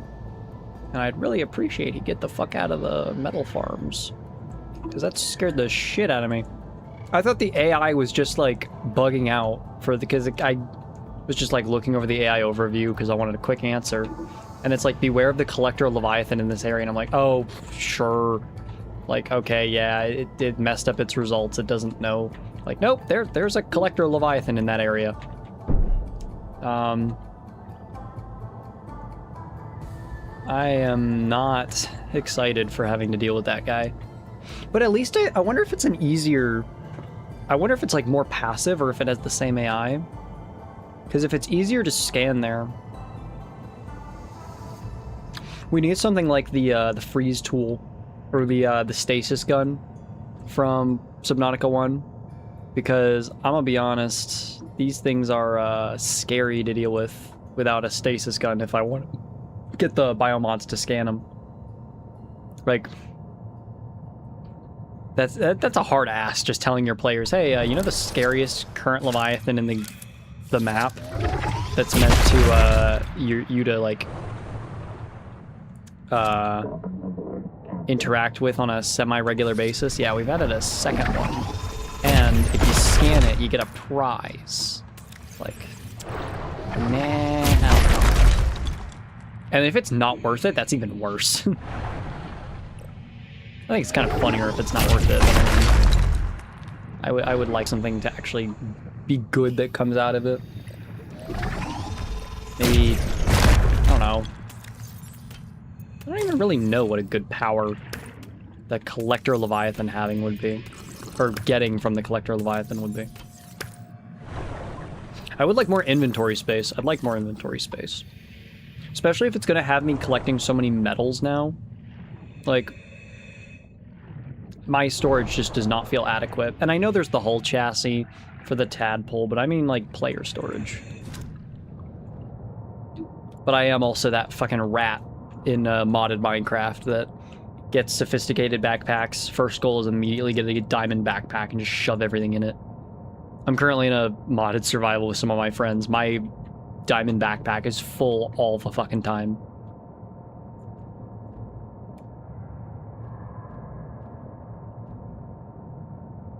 Alien ruins. I need the base. Base is over here. Same, to be honest. Yeah, I'm a pack rat. That's...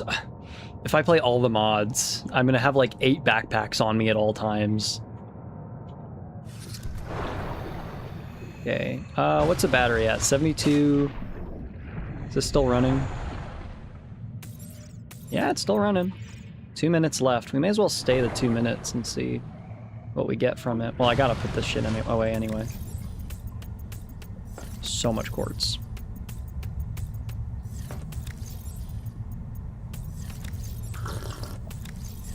Okay, so I need the dedicated core, right?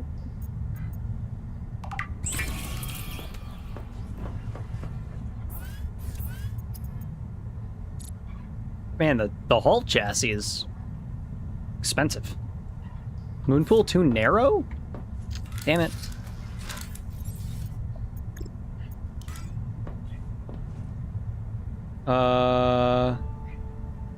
Change width. Yeah.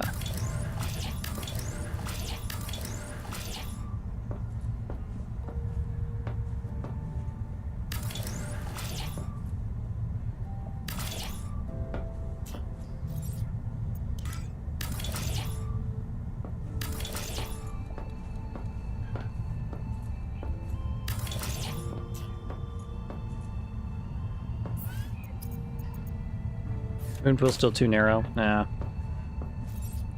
Unfortunately, my friend, we're going to have to move you. Wait a minute, I can just move it. Yeah, move mode. Why the fuck did I not do that?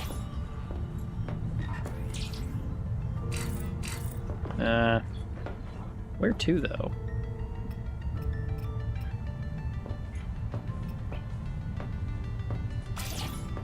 Honestly, yeah, that's fine.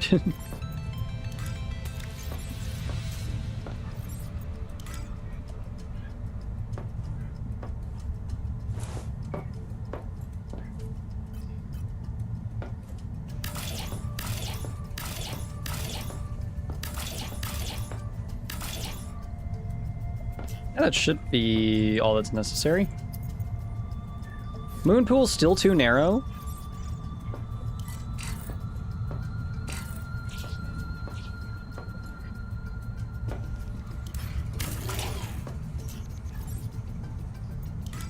Make it right here. Maybe this is enough?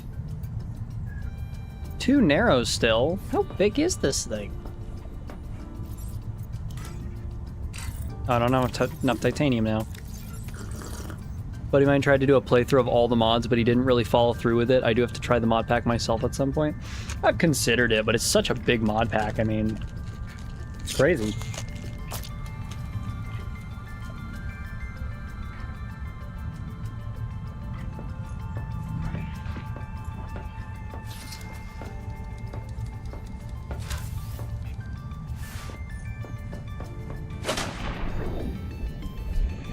So annoyed at myself for putting my base right next to this fucking thing. Hold on, I don't even need these. I can extend my base a little bit more.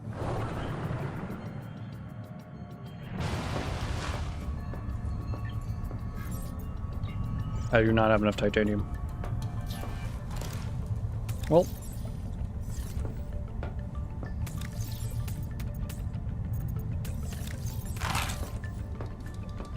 Off to an excursion, then.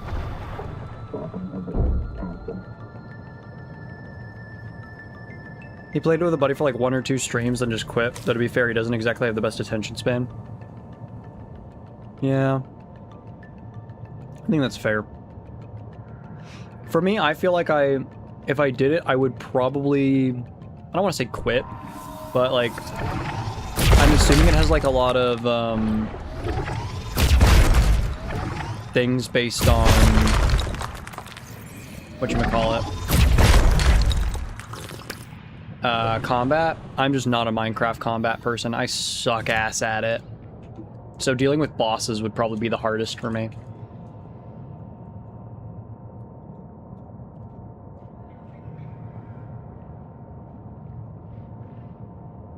Look, I can't even hit the fish anymore.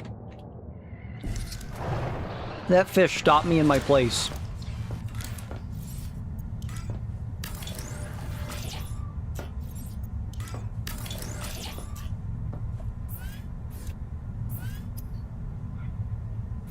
Still too narrow. How wide is this thing? Oh my goodness, finally. Okay, pretty wide actually.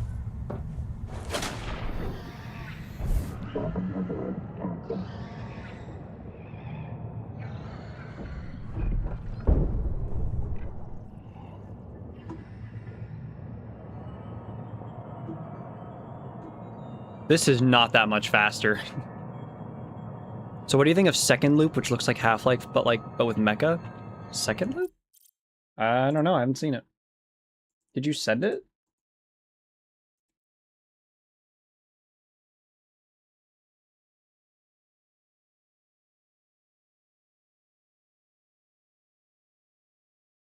I don't know, I don't see it.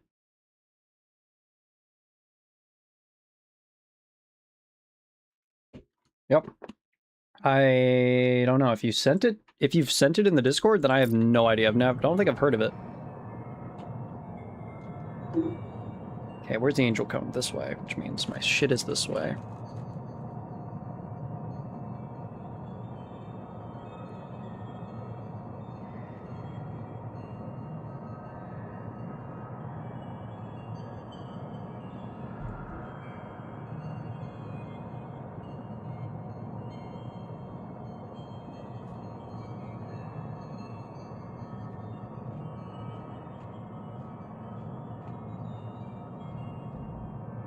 Just posted it on the gaming channel? Then I did not see it.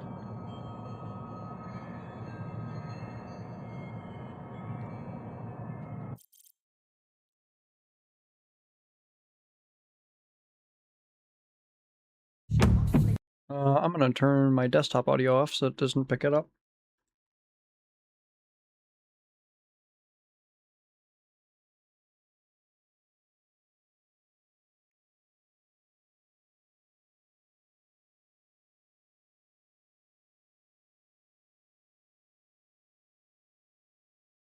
Huh.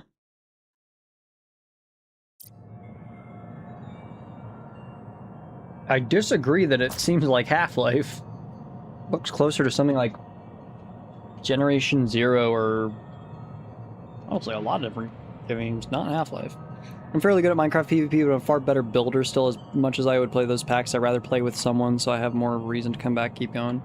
Yeah, I've been thinking of streaming a mod pack, because, I mean, I did the, what was that one called? I did that Submerged, and I enjoyed it, but I don't think people like watching, grindy mod packs as much.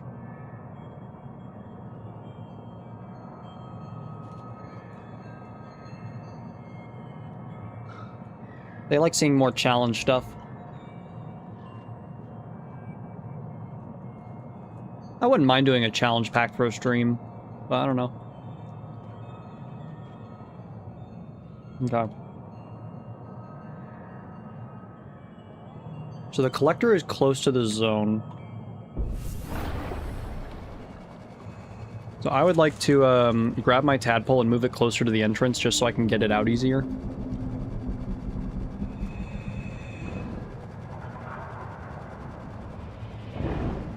Why did I go that far? Why did I not go closer? I mean, it's not like oxygen's gonna be the problem, but, I mean...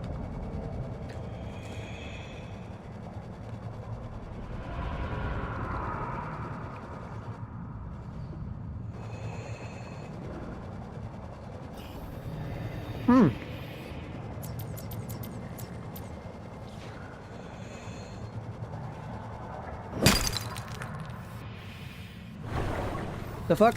Oh, my inventory's full of titanium. I totally forgot.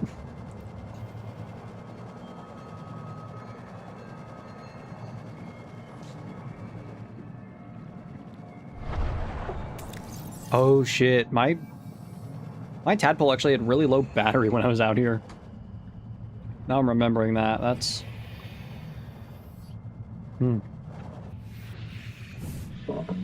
It has 8 battery. I may need to bring back a thing for this. Maximum depth reached. Hull damage imminent. I'm just gonna go as far as I can take it.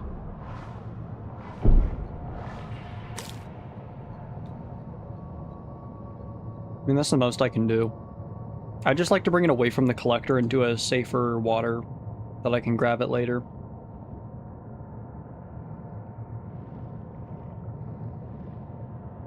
Yeah.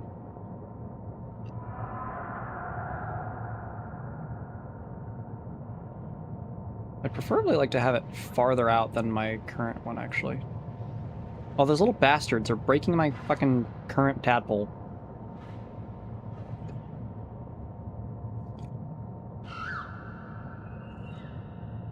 Well, I'm getting this thing a lot farther than I thought I would get it.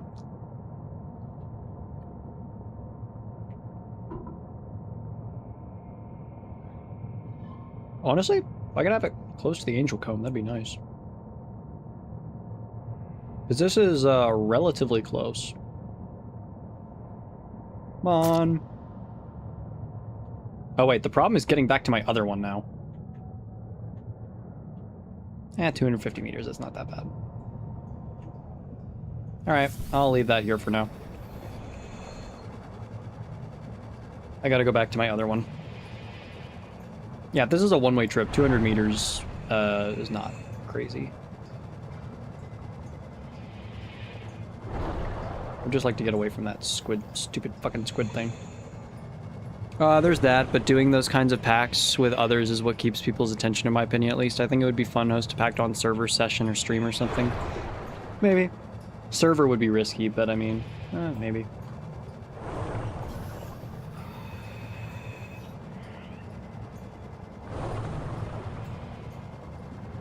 a friend who's gotten pretty good at building custom packs. He's the one who builds them for our friend group. And I have a server I could technically host it on myself, but I would like something with a bit better equipment-wise. My boss actually let me take a bunch of DDR4 and DDR3 from some old computers if I wanted to. I didn't take all the DDR4 sticks just in case he needed them, because we're working with new computers and I don't think we're gonna get any DDR5 models in anytime soon. Cause like I don't think Dell has any like major work DDR5 models for computers out right now. And if they do, they're expensive as shit, so we're trying to go with older RAM models, but you know, computers that like fucking function how they're supposed to. I hate Microsoft so much for making us force upgrade to Windows 11. Windows 10 was perfectly fine. What the fuck is that thing? Are you looking at me? Whoa, shit. Do I have you scanned? You're scanned, yeah. Did you stop fucking following me?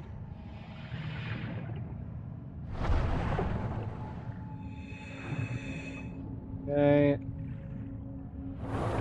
That looks like a building I would need to get access to. There's my thing. It would be fun to try and do a create mod pack. That would be fun. That's what me and my friends are. Well, it's not a create mod pack. We just have a bunch of create mods in it. I really liked create, and then honestly, not that like my passion fizzled out on it. I just found mods I was had more fun with. Not that I have more fun with Mechanism, but I definitely like its power system more. And I always get confused with how the fuck the power system in create is supposed to work sometimes.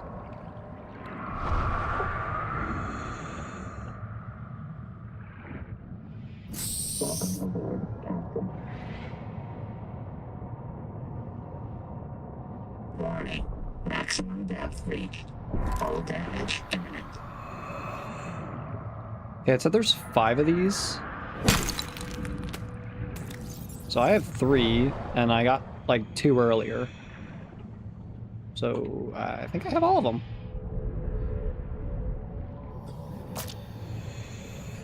And if not, I don't think it's that big of an issue.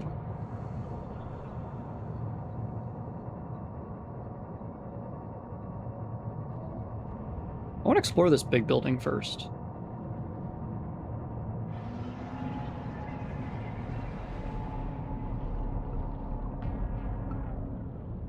Fucking collector. I'm just gonna stow my my thing right there.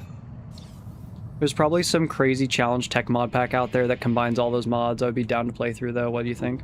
I think you just described Greg Tech. I think that's Greg Tech.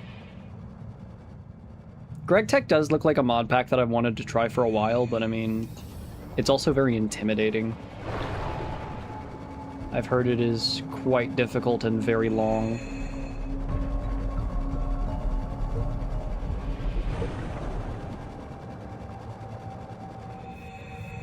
Oh, water packet. Okay, I was like, what the fuck is that creature?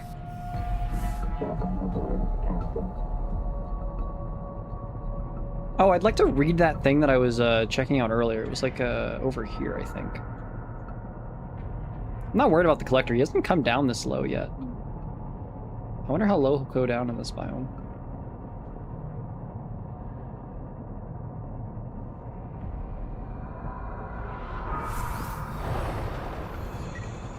Where's my old shit? Oh, I'd actually like some of this.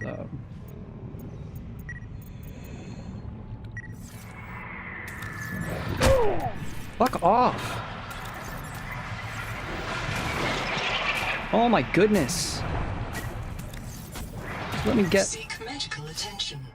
Yeah, I get it. Okay, you don't want me to be here, fine. Warning. Maximum depth reached. Hull damage imminent. Oh. Probably LMAO, but it definitely isn't meant to be played solo. At least you risk your safety via chores. Yeah. I need to spell check my messages more, probably. Yeah, my friends have wanted to do more group channel stuff. They keep floating that with me because of the day shift thing.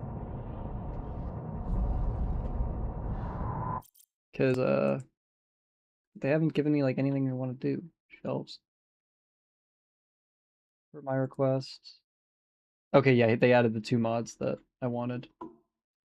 Yeah, my friend just added the 2 mods to the mod pack so that we can have this better armor haul.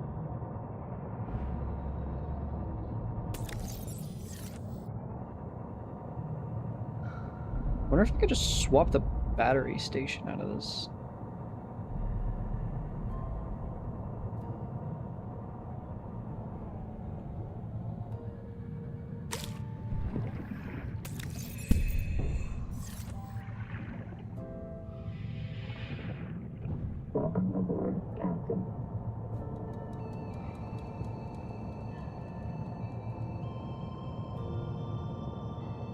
Come on, less than 500 meters. Let's hit less than 500 on this one charge.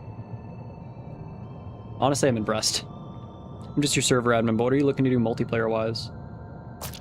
I don't know. I really don't know. I don't have any major opinions on it.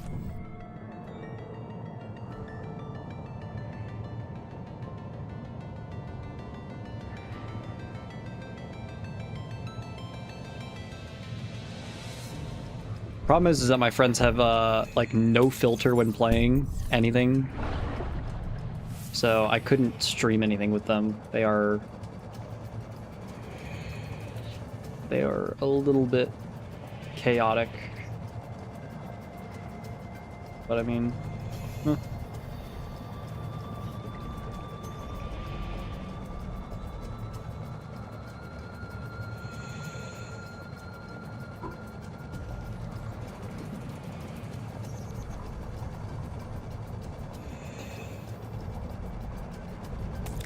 Okay, wait, yeah, I have the power cell. I'm like, did I just go all that way and not bring the fucking power cell? Okay,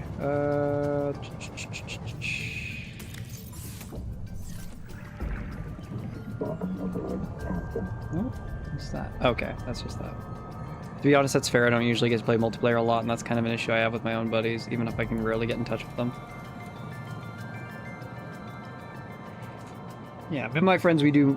I'm lucky to do multiplayer a lot with them, but especially with, you know, people separating and work and all that, we only get to really do stuff at night.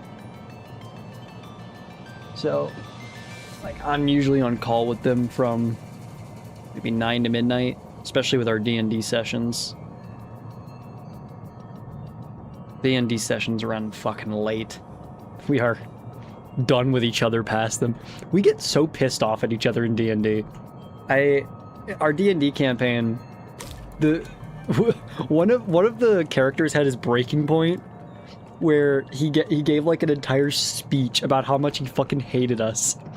The character, not my friend. My friend found it fucking hilarious, but like in his character, he made a speech about why he fucking hates our characters. And he blamed me for something, and I don't remember what it was, but it wasn't my fault. Oh, it was the bank robbery. The bank robbery, how that went south, that was not my fault. That's a story for another day. And, what do you think of the story of Roma 120? It's gonna be a video. It's gonna be a very fucking long video. But, we're not even close to solving it, I'll tell you that. What was I gonna say, though? Where was I going with this? I had a point. Oh, yeah. And, my other friend... that same session, I believe, processing ×1.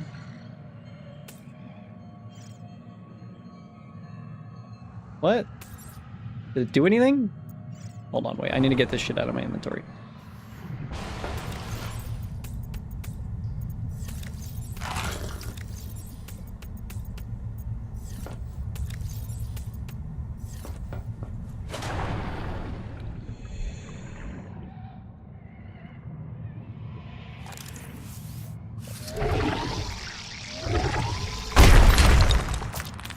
Oh, okay.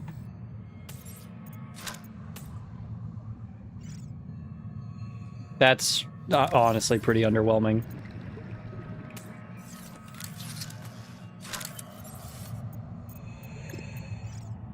build a second metal farm. Let's see how that goes. Holy shit, my power.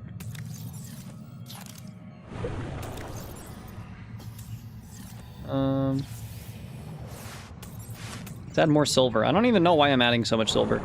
I remember how absolutely south my own mod packs went, especially when you tried them and sucked. I really am not a modder by any means. Should have done far better testing. Yeah, but it's also that whole thing of like your system versus my system. I have a lot better of a computer now. I have a significantly better computer now. But it's always like it works on my system versus it works on your system. That whole dev thing.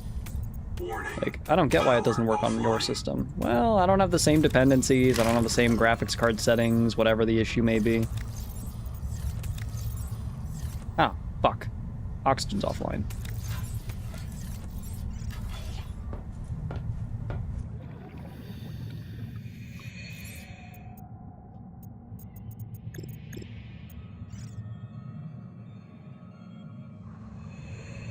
Power connected. All systems online. I need a silver?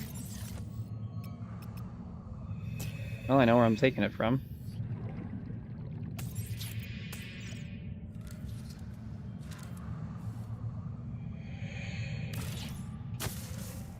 Ow, fuck. Okay, we have 96 power versus that.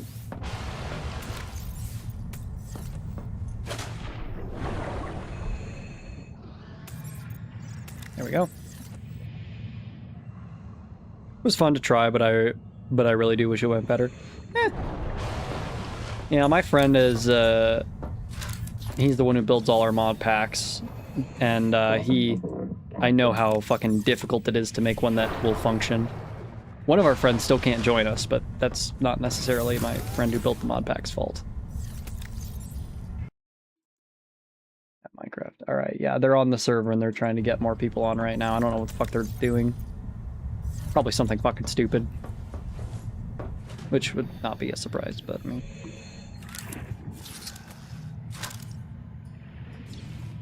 My spider web of wires. Oh yeah, I wanted to put a titanium in here. See how that works. Okay. How to get the Axum power plant working Subnautica 2. I'm curious. Because I think I know what to do, but I'm just absolutely curious. An angel comb, activate controls, interact with the console in the lower control room to initiate the turbine's descent. Then proceed to the upper control room. Scan and gather materials. Scan the damaged turbine with a bioscanner to reveal the repair requirements. 10 titanium ingots, 10 strontium, and 10 magnalloy. Use the habitat builder to construct the turbine using the gathered materials. Oh, that's not as bad as I thought. Hold on, where does it say the materials? What? Did my PDA tell me that? I swear it didn't.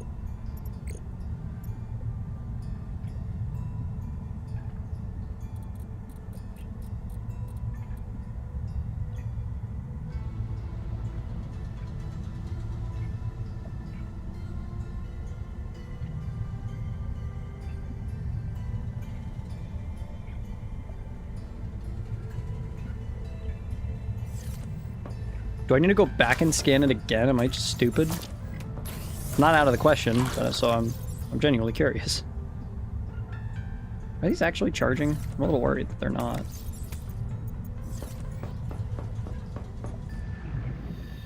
Where's my other tadpole? It's all the way down there.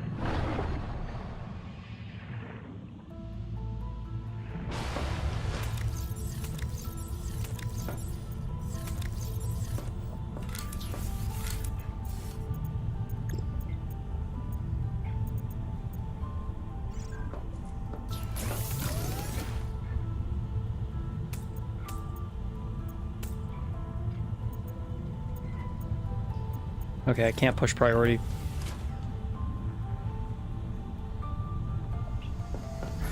Oh, I was talking about D&D. I got so distracted. Yeah, the thing I got angry about my friend. I was like, why was I trying to remember? I don't even remember what town we were in. It was like a town that we needed to cross to get into the next city that we needed to go to. And we entered this tavern and there's like a birthday party. And it was the birthday party for this, I don't remember if he turned 3 or 4 years old, but it was a character we had come into contact with before. And this toddler is named Paul. He is like 6'8", buff as shit, with high strength stats, and he looks like a full-grown dude, but he's like 3. We found that the funniest shit when our DM pulled that the first time, and then we're like, oh no, because we previously killed his family because they were a church that we needed to burn down for a story mission. Why did we need to do that? Oh yeah, we were tricked by a mind flare. We were tricked by a mind flare, so we had to destroy the building for, like, to prove ourselves worthy in this other religion that we needed, like, passage with. And we destroyed the place, and so we find Paul, and I don't know why. I can't remember if it was in his cake or just, like, under the table. There was a bomb. And the bomb was going to destroy the city, so I was like, okay, I'll disarm it. So I ran a check, I failed to disarm it, and my DM's like, alright, you can try one more time. So I did the check and I passed. I got the bomb. The bomb, I was told, could level an entire city. Or like level the entire small town. Because it was a very small town we got into. And I'm like, oh, perfect. I can use this to assassinate the fucking, like, the king that we need to go after. Because the king, his whole reason he is king is because he was able to beat a mind flayer with his bare hands. So he's strong, so we're looking for any advantage we have. And what the fuck, why is that not going to this one? But it's going to this one perfectly fine. Whatever, I don't know. All systems online. Warning. Power offline. I'm confused.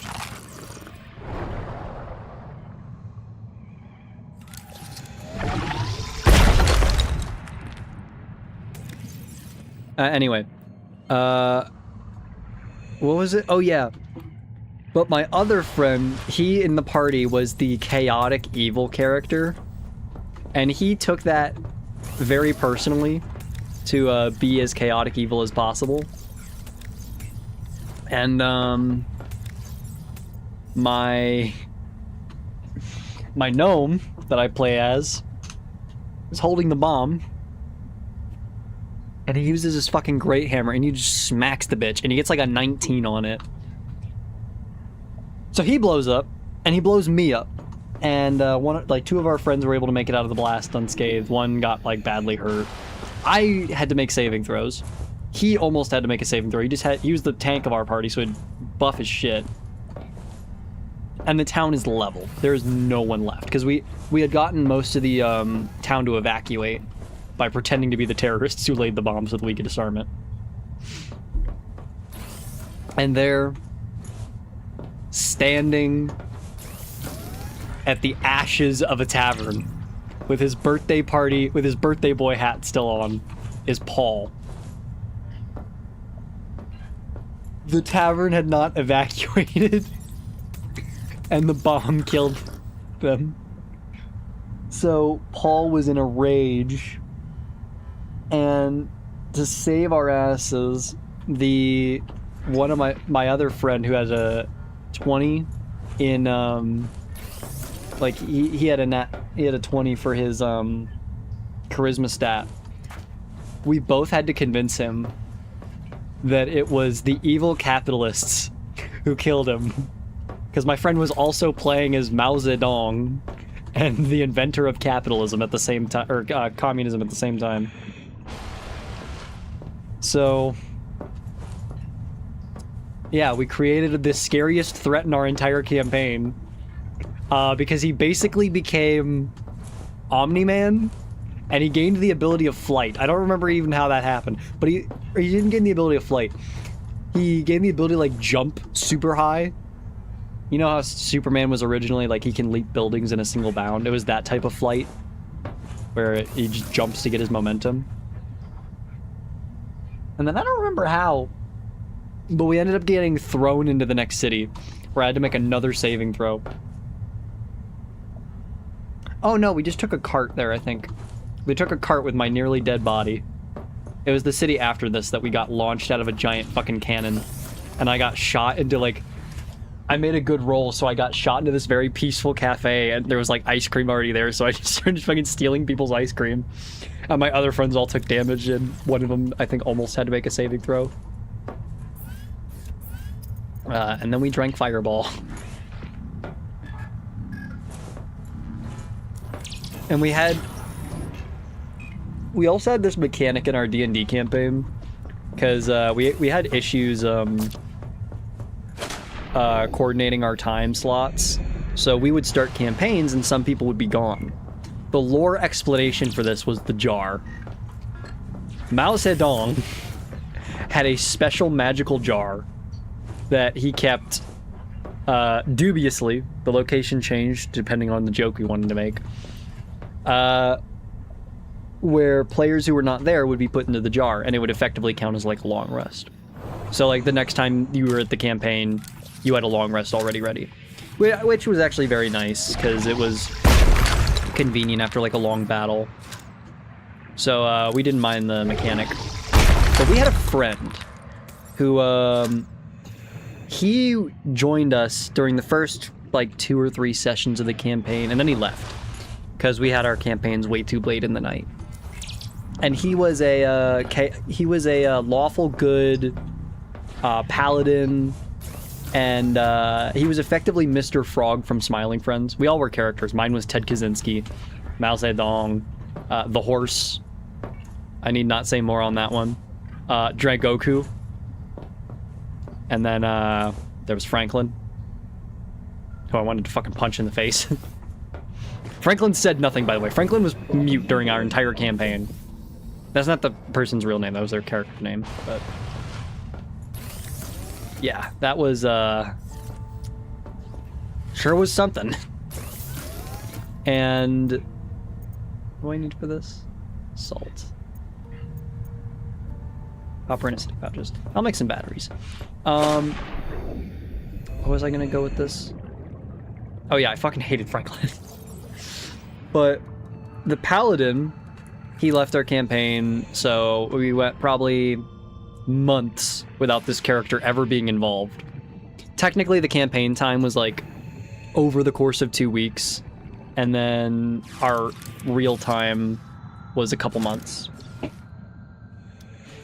So one day, that friend rejoins a call where we were doing like a simple fetch quest mission. I don't even remember what it was, but our DM couldn't think of anything for this campaign, so it was for that day. So we were just doing a very simple fetch quest. And then he joined the call. And he was like, hey guys, I'm able to join tonight. I just kind of want to watch the campaign. Because we offered like, hey, if any of the other people in our server who couldn't make it to the campaign wanted to watch, we were getting close to ending it. And so he did. And our DM had put this little inkling that in the jar, the paladin was in the jar the entire time. Like, he's just been decomposing in that jar the entire campaign.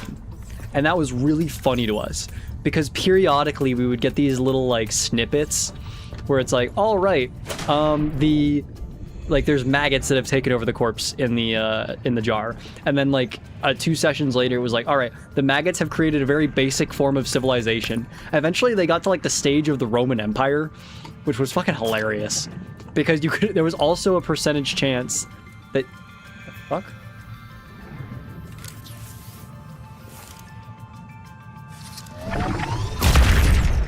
I think it's just broken terrain. There was a percentage chance that you would take damage coming out of the jar because of like the maggots like trying to start eating you too. And it was like, it was a dumb mechanic, but it was kind of funny. Until the Paladin came back. And our DM immediately paused the session. And he made him create a new, not a new character sheet, but basically like augment it to give new higher stats. And he turned him into this like crazy undead enemy that was a huge boss for us to deal with. And he had like super speed and all this crazy shit. So we had to fight a reanimated paladin. And the only saving grace was that our DM only gave him like his stats were jacked, but he didn't have like leveled up stats. He was still effectively level 1 to 2, whatever he was when he left the campaign. What am I looking for? All right, I was gonna do this. Nope, this item. So that happens, and it becomes one of the best boss fights we have in the campaign. It was crazy. Anyway, I love D&D. It is... Like, we had one of the best campaigns ever, especially for my first campaign. It was my first real D&D campaign. We're on our second already, and our second DM wants to kill himself. He hates us so much.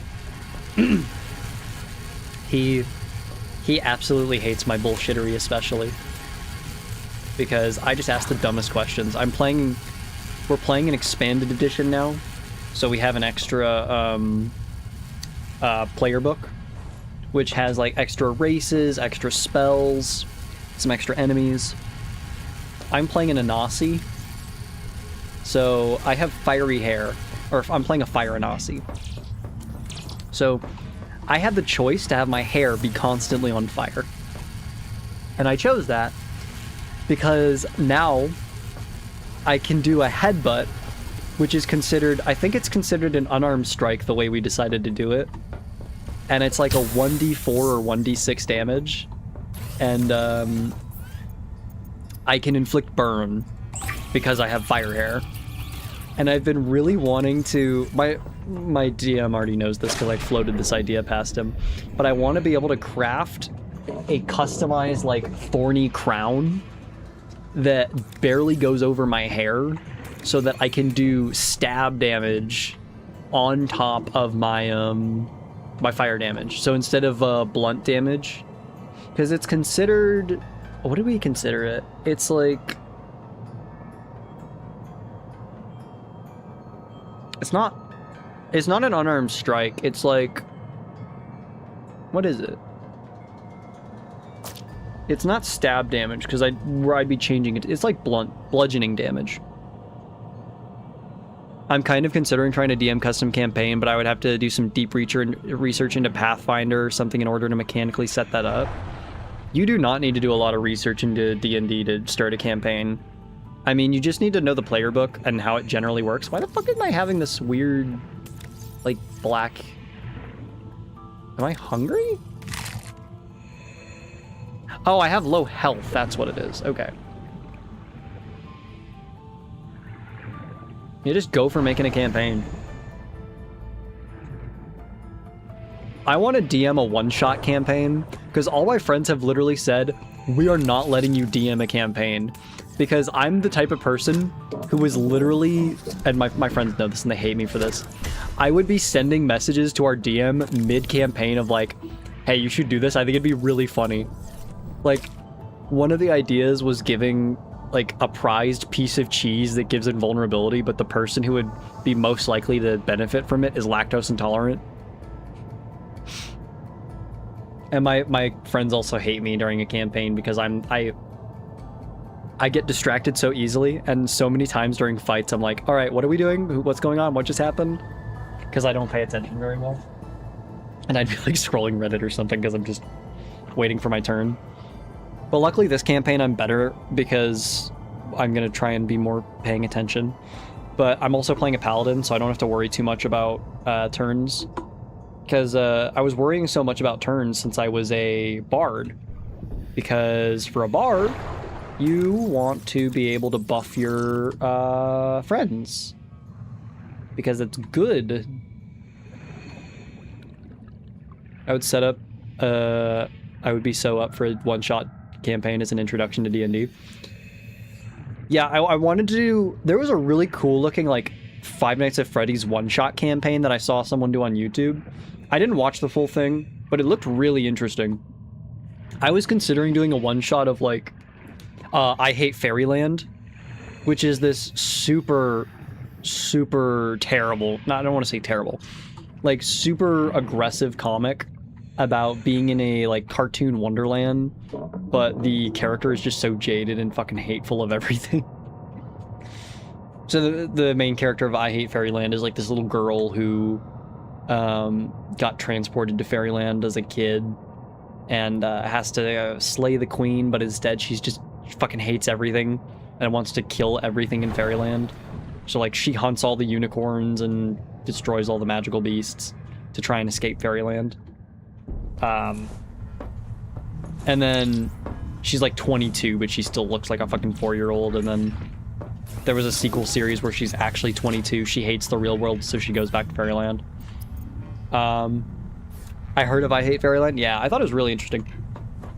Have you ever seen Legends of Evantris? Yes, I think they're fucking hysterical. But my one-shot campaign was gonna have like cartoon logic. It was gonna be like, all right, everybody, I want you to randomly roll. And they're like, all right, an anvil falls on your head. An air conditioning unit on yours. Like, just bullshit.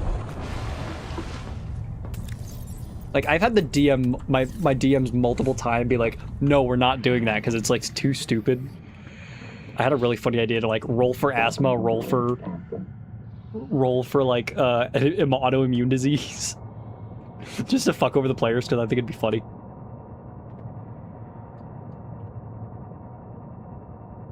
But like for a one shot, I think it's funny. Just Milo's Murphy's Law of if something can go wrong, it will. Alright. I need to go back to this angel comb because I need to go scan the turbine, I think. Oh, actually, no, I need a med kit. That's what I needed. God, my neck is so fucking sore.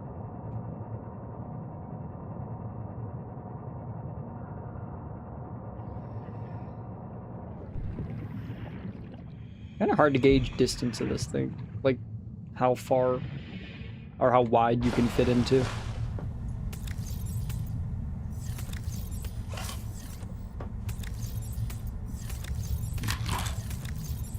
Nope, that's acid, that's not water. Alright, I'm gonna go try and scan that thing now. Really this time, for real.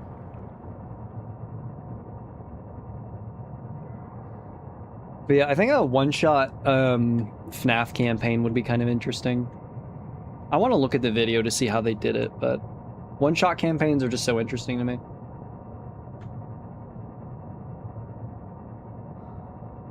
But you can't do like a one-shot campaign where everyone's level 1. You'd have to start at like maybe level 7, maybe like between level 5 and 7. Maybe that's a good range of like a one-shot campaign where you're strong enough and you have enough abilities that it's fun, but it's still challenging enough where you can get a hard enemy. Okay, I need to find the propeller. Ah, it's up here. I think I might try and work on a campaign. I'm going to base it on my world-building project Oblitus, but the trickiest part is be translating the world into mechanics. You'd be really surprised. D&D is very easy to world build around because there's just so much, and if there's nothing in the base player handbook, I mean, just look in other handbooks. There's bound to be something.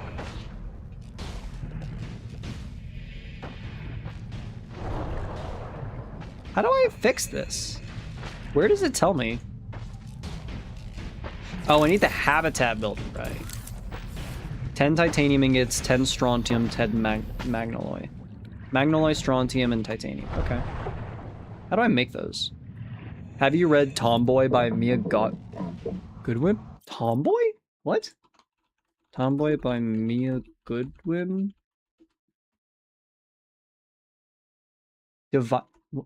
Tomboy Divine Intervention? Is that what you're talking about?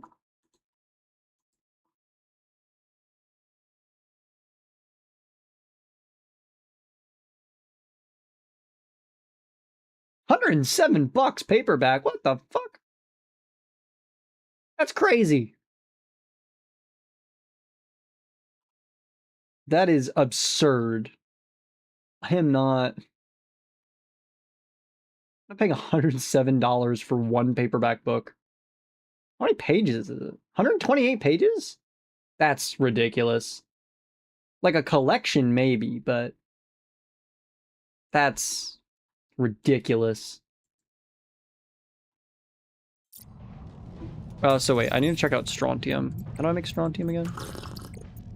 Strontium and magnaloy. Strontium is celestine, which is easy. Magnaloy is atacamite, titanium, and trollite. Oh, this is really not that hard. I just need a ton of titanium. That's the problem. I'm fine with that, actually. That's super easy. Troilite, it was, correct? Well, I know I can get a bunch of troilite in the metal farm, so I think I'll just go there. What? Am I crazy? Yes, yeah, fuck. I left this behind. I'm like, what?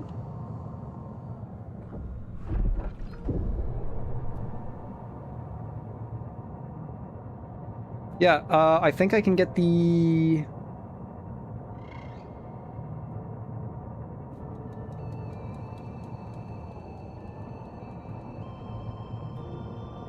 I think I can get a bunch of that metal in the, metal farms.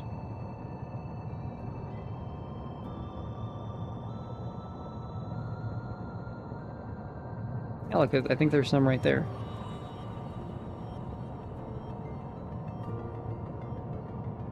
No, that's quartz. I mean, I could still use it, but... Maximum depth reached. Hull damage imminent. That stuff's actually close to the base, so I don't know how much of this I need.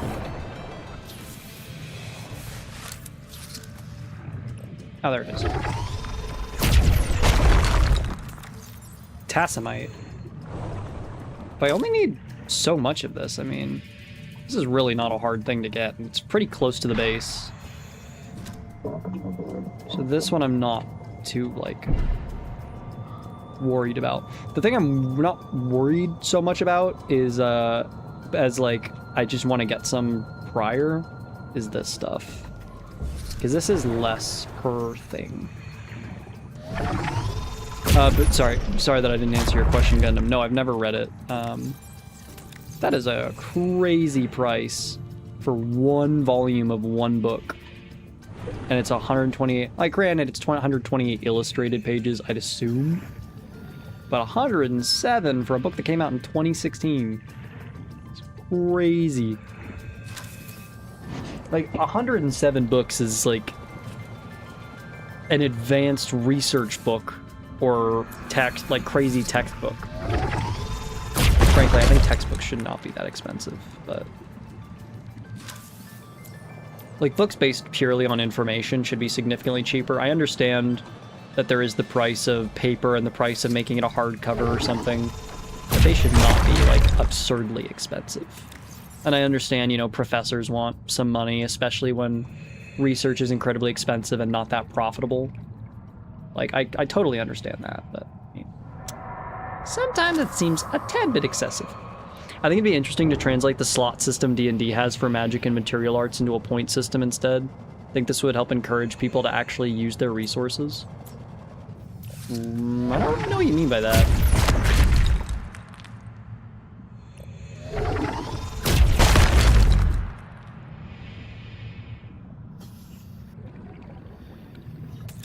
Like, I played a bard in my last campaign, and I was using spell slots a lot.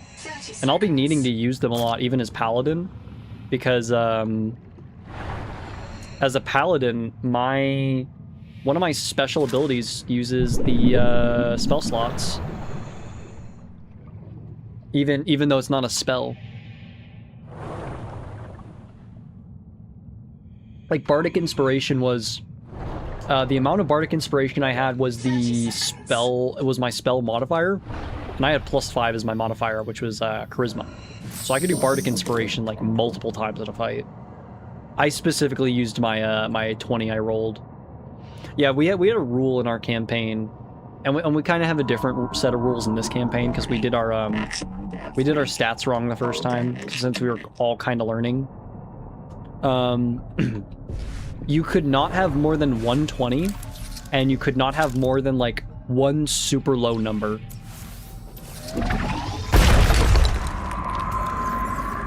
And the rest of that kind of averaged out.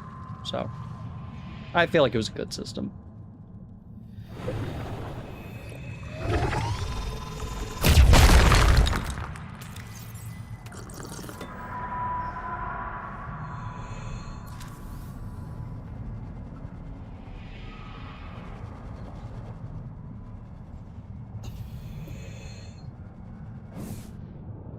I can hear the collector. I don't want to be here anymore. But yeah, now I have a bunch of troll light, so I don't think I need to use that in the, whatchamacallit. Yeah, even though this is faster, it does not feel. Like, this feels like the average Seamoth.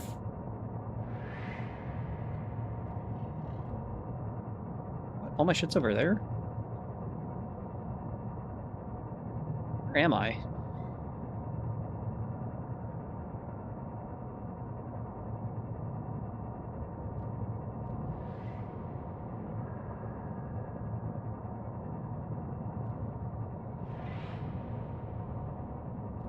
Right, I was just thinking of instead of needing to use slots, it would be more so you need a certain amount of mana to cast spells, same with martial arts. Those would use stamina.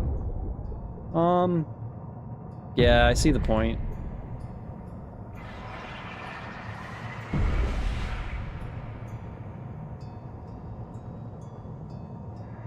I think you probably like translate each spell slot into like 10 or maybe 5 mana, and then you make spells like at least 2 to 3 mana.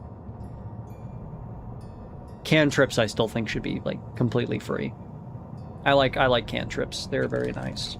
Especially when your cantrips are like Vicious Mockery. And I like the cantrip of Create Flame or Produce Flame. That's a nice cantrip I have now with my Anasi. And then it automatically becomes Flame Hands, I believe, when I hit level 5.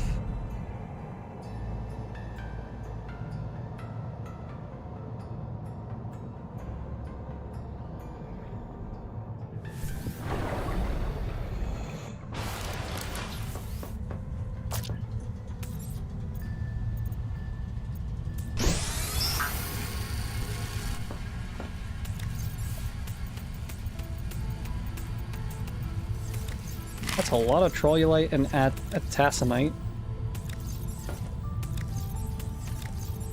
We already have a Strontium. So 1 Strontium, one of these, bunch of Titanium.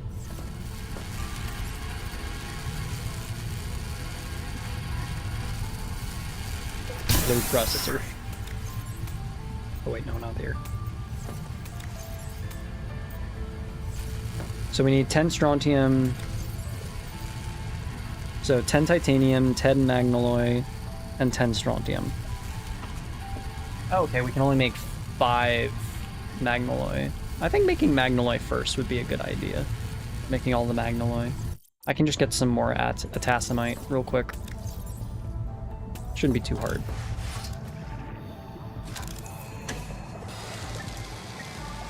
I think cantrips are cool, but maybe in combat you have the option to use mana to cast an empowered version of which has more kick. I think that's a neat idea.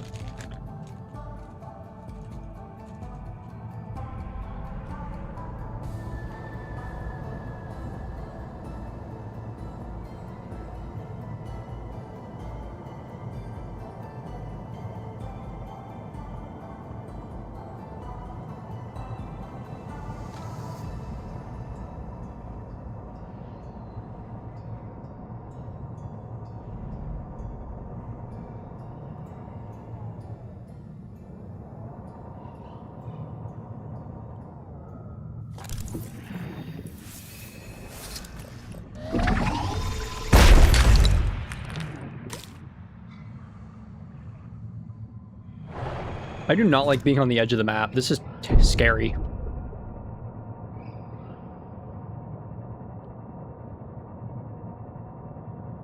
Okay, at least there's some quartz and probably a tassamite down here. I'd like to find more celestite. I'd just like to get that out of the way. There we go. Because I get like 1 to 2 per. And I don't really want to have to farm these if I don't need to.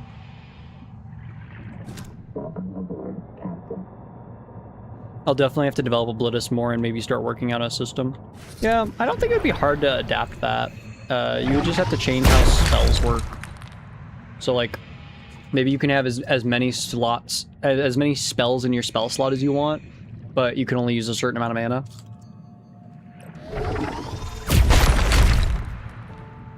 So instead of upgrading your spell slots, you're really just adding more mana to your pool every time you theoretically get a new spell slot. Oh, I already have way more than I need. 2, 4... okay. I could use some more celestite.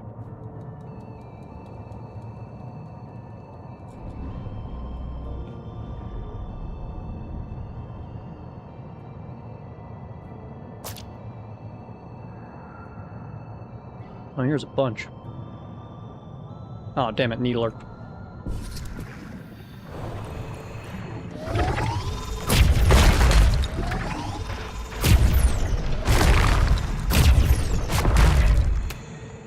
Neat. And I'm full of shit. Okay.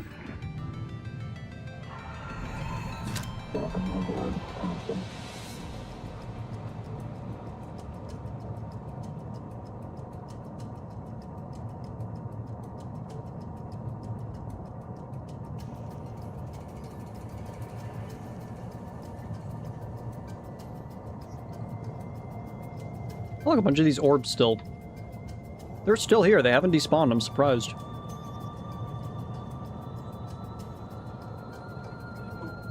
No, this is a new batch. Oh, there's the deep wings.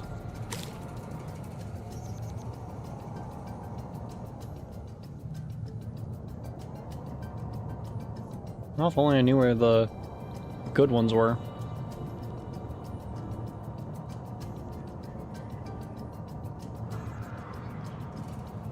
Eh, well, it doesn't matter.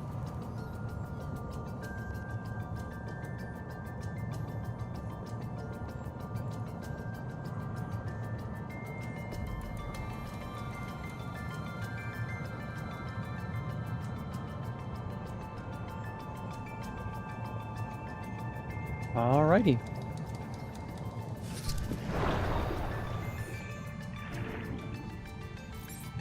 Oh, I don't have anything to unload it.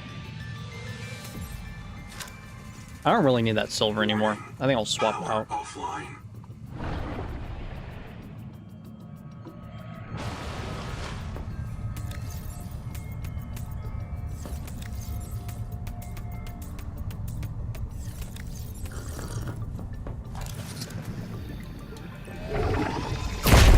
Warning. Offline. There. And I'm gonna add that second one.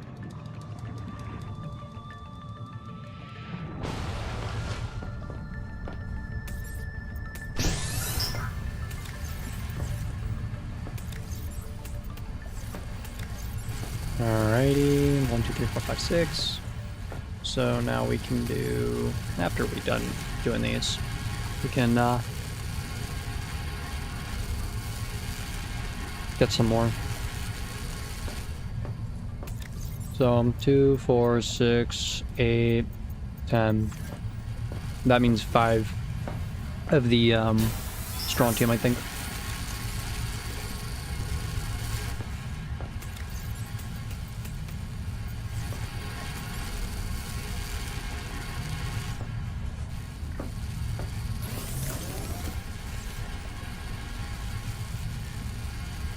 So what do you think is Z1996? I have no idea what that is.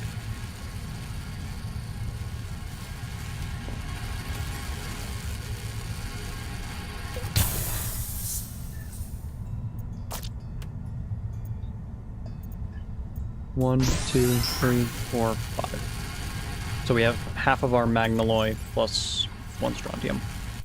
What is Z1996?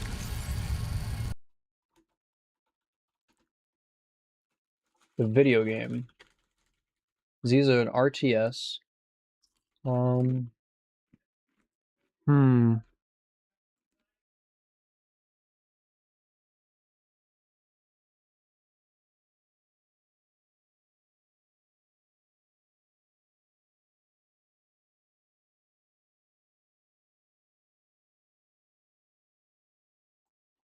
Alrighty.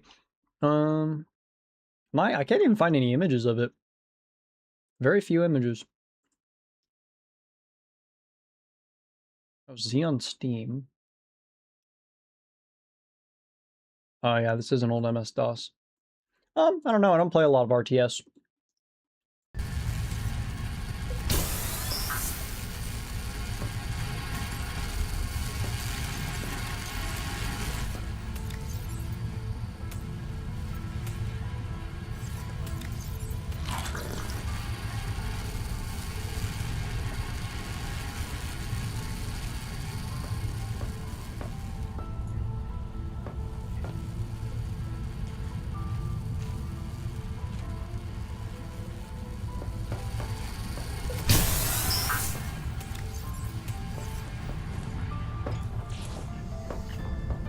I think it's awesome we have these different alloys now. How they have those all those different designs. They're not all just the same design, but different color now. I'm fine with copper and titanium looking the same. Because I understand, like, titanium gauge wire and all that. But I think it's super interesting. Like, these two I'm fine with, like, looking the same. Silver, I think that looks good as it is. Germanium has that little hexagonal versus, like, from silver versus from lead. Not much difference. Gold being bars is nice. Plasteel, since it's mostly titanium, is super cool. Strontium, I think it's super unique because it's celestine.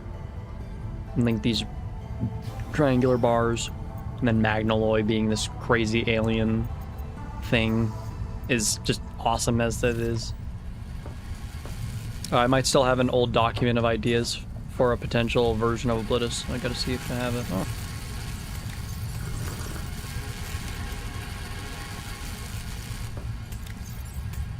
Alright, we have half of the Magnalloy we need for the turbine, so we just need one more row of Magnalloy. Okay, yeah, actually, we just need to fill up an entire floor cabinet of with the stuff.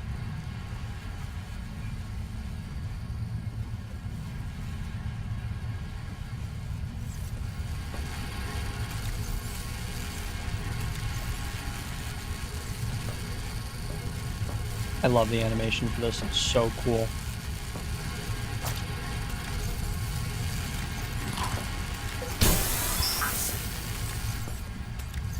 Alright, we're almost done with our Magnalloy.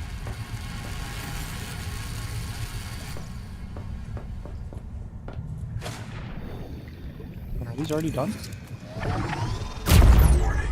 Power offline. Power connected. All systems online. There we go.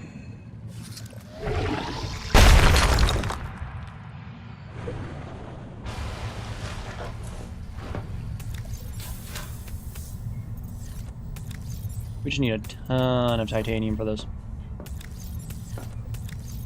So I just need 2 more of these, actually. Oh. 1, 2... So that's 2 of the Magnalloy, and then 1, 2, 3. Then we'll have 3 of the titanium ingots that we need.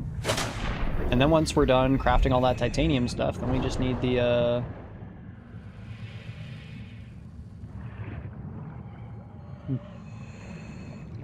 think it's weird these aren't animated.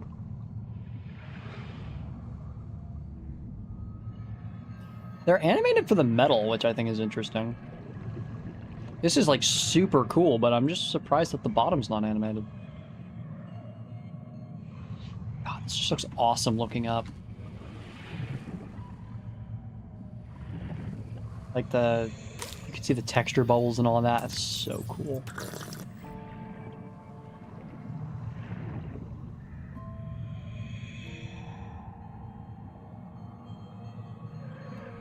Oh. What's that?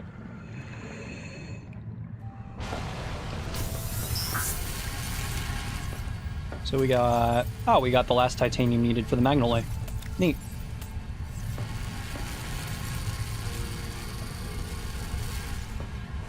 I remember in part of the world building I had for Oblitus, that a second kind of blood existed called Vangius, which is essentially mana blood. Oh, you can effectively use those as like stamina potions for magic. Sounds like a good idea.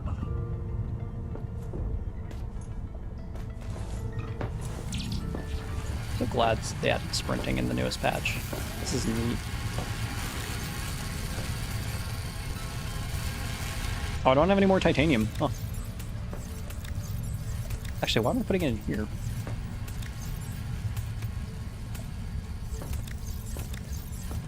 Well, let's go grab some more titanium. Actually, I need batteries.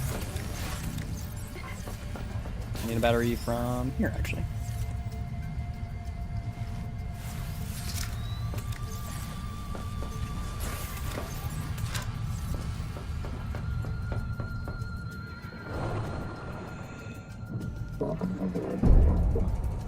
What did I hit? Oh, probably that plant. Warning. Power offline. I hope we can have a little bit of terraforming that we get. Not like All systems not like online. being able to change the landscape, but being able to get rid of some of these plants. That'd be nice. Because I keep bumping into these fucking things. And I understand they go into the ground, but oh yeah, you can see the clipping. That's just one of those things, like if you look too close, you see how the sausage is made. Like you can see that clipping in through there. I mean, that's an inevitability. There's gonna be an inevitability when you have animated fauna like that. And I don't blame them. I'm not saying like that's a negative or anything, but just something that happens.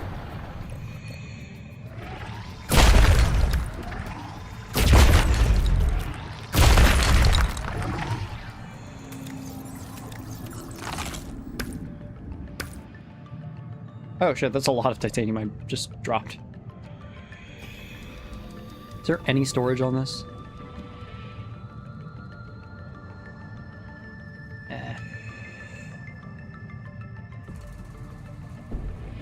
Nope. However, if you overcast from your mana reserves, that you would dip in your Vagnius, which is more potent than normal, but using it slowly kills you. So replace, basically setting your health to be a source of power too. That's neat. I definitely see that being like an interesting way that you have to manage your resources. So we have 5 so far, and then we're gonna get 1, 2. Yeah, this is not as hard as I thought. Now we just need to wait for all that to be done so we can do the Celestine stuff. Kind of annoyed I can't really progress without this. Warning. Power offline. Power connected. I think I need a mining thing now, but I want to watch how this forms. Oh, it just kind of appears, okay. The idea was that using Vagnus is a last-ditch gamble that can allow you to cast a far more powerful spell, but it can pretty much end you in the process if you aren't careful. Alright. Can I make another processor? Is that stupid? It's stupid and it works, then it's not stupid. I'm gonna have this one loaded up with Celestine, actually, so I'm not wasting my time on that. I say wasting my time. Yeah, I'm gonna be inevitably doing it. Strontium. Yeah, I need more Celestine, actually. Hold on. I'm gonna take 1 out, or 2 out, and I'm gonna start farming this stuff, because I don't really think I need as much titanium anymore. I'll do it once that one runs out.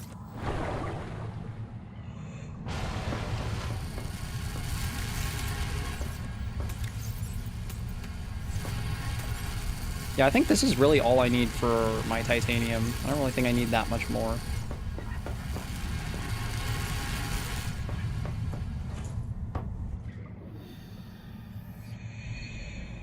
liking these new mechanics. Very interesting.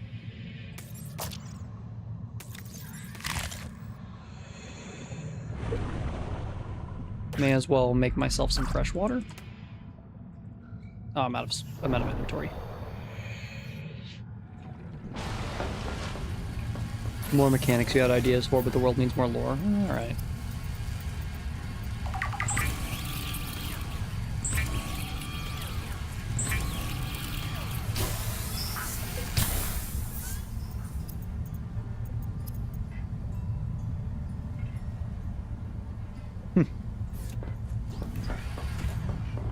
Oh, looks like this is done. Oh,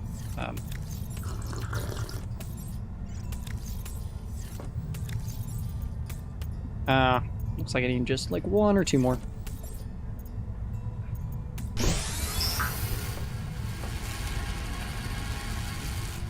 But once those 2 are done, then we'll be able to start farming Celestine. Oh, wait a minute, I just... Warning. Power offline. Okay, yeah, I can farm Celestine. Oh, I didn't take that one out. Power connected. All systems online. How long does Celestine take? 10 minutes? Okay, that's fine, I guess.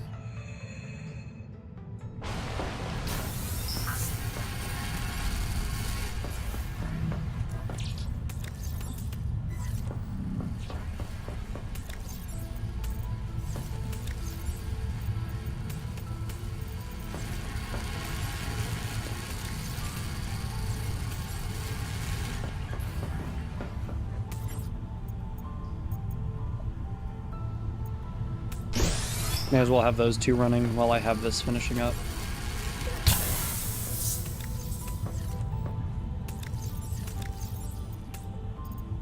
Two, 3. Oh, I may have more than I thought.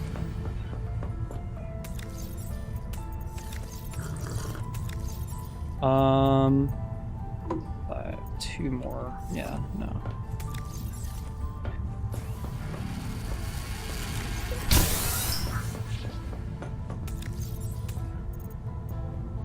Oh, yeah, I only really need the Celestine stuff. I don't really need any more titanium. So good thing I have both of those running Celestine now, I believe. I really don't want to go out during night to get the shit. I want to look out in the stars, though.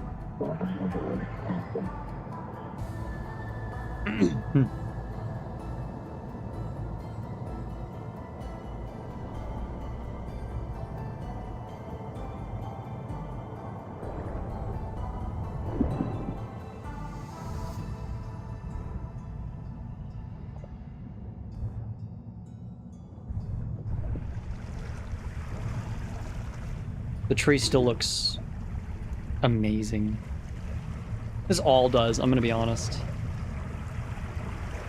Oh, this thing peeks out of the ocean. I didn't even realize that. Well, time to go back down.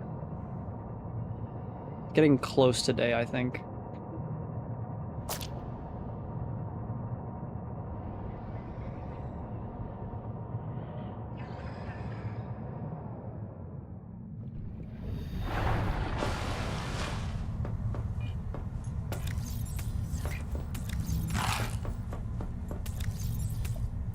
Alright, we have the 10 Magnaloy, 10 Titanium. I'm actually going to take that one out. We don't really need that there. And then we just need the 5 more Strontium, so 10 more Celestine. Strontium.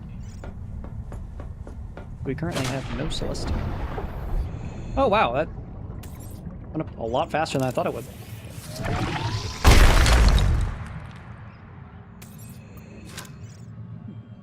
How much did I get? 3? Oh, not as much as I thought. I can still throw 1 in. It's not bad. Means less than half to go. Nice! I'm just gonna have to go down and look. Find some more Celestine.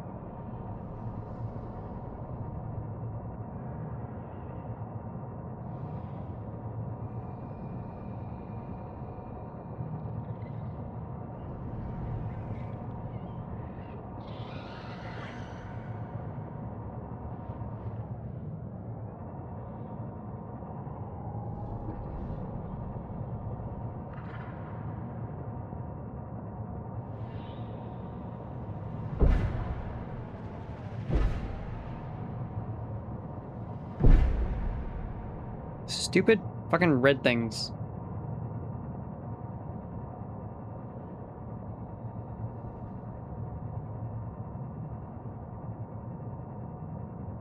Like there's something this way, I know it.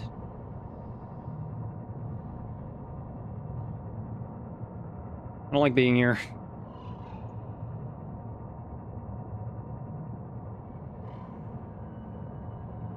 God, the fucking just eeriness of no noise.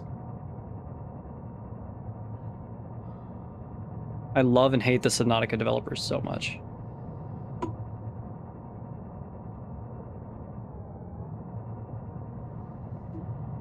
Okay, so there's the red field.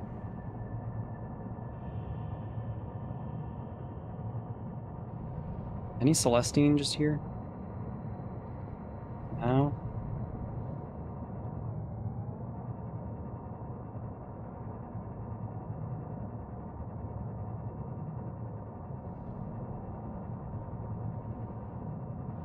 Well, there's one deposit here.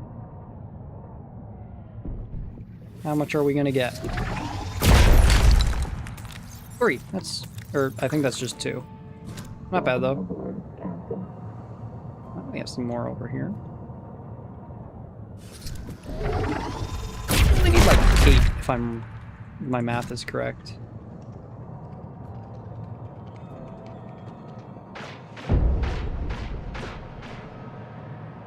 Not seeing any Celestine over here. Oh no, here's some.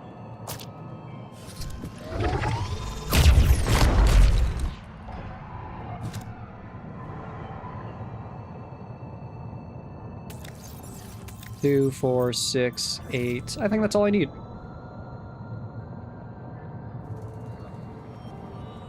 Cool, now we have all the Celestine we need, I believe.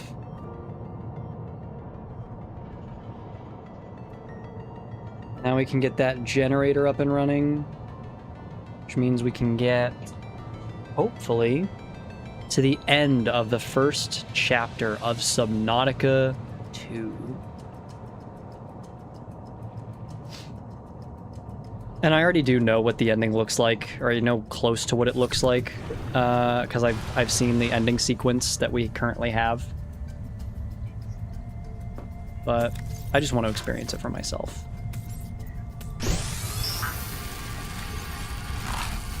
Right, I built a second processor.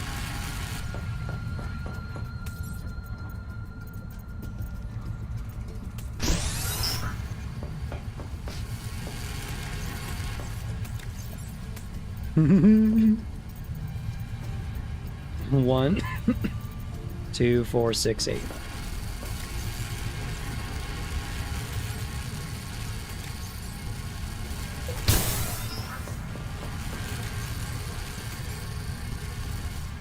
Honestly, I think we can just leave right now. Oh wait, no, I need this. I don't really need this.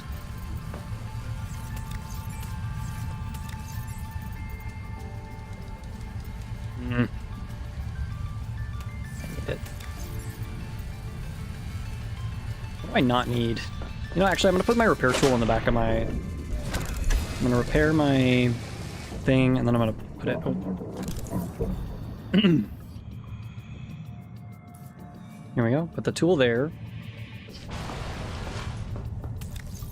1, 2, 3, 4, 5, 6, 7, 8, 9, 10. 1, 2, 3, 4, 5, 6, 7, 8, and then hopefully 9 and 10 are over here. 9 and 10, yep. And I could attach a little box to the back of my thing, but that requires foresight. And I'm lazy as shit. Well, this is technically more work, but I just don't feel like crafting that item.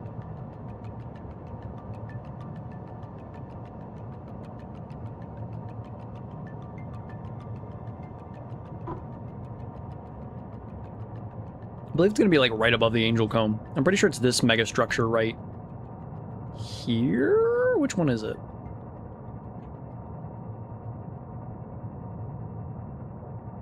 Can't remember if it's right here or... Might be right here. Yeah, no, it's this one. This is the turbine. wonder what that says.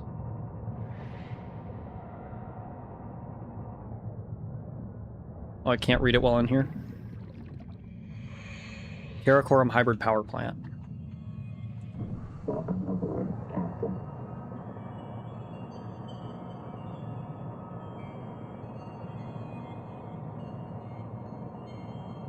Okay.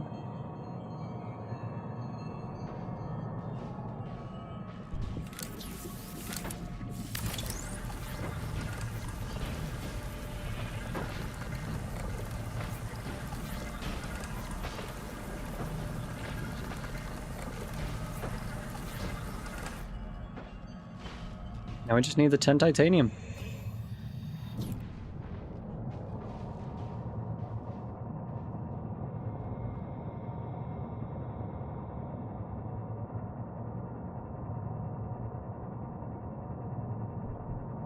Alrighty. So we just need the 10 titanium ingots, and then we need to go into the control panel room, and then that should be enough power to enter the giant tower. So, we'll see. We shall see indeed. I wonder if we're gonna get to see the Axum. Maybe they all died out? I don't know. Because they're not at their power plant, and for some reason the Axum were here, like, speaking to the previous pioneers. Seek caloric intake. And apparently, if I remember correctly, the Axum had, like, recently like, approached the tadpole pens or something. Or some intelligent life did, I think. At least that's what the guess is.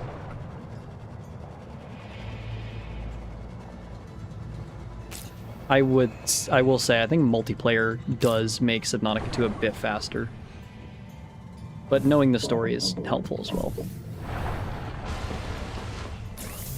Because I feel like there's a lot of things that either Noah took way too long to notify me on,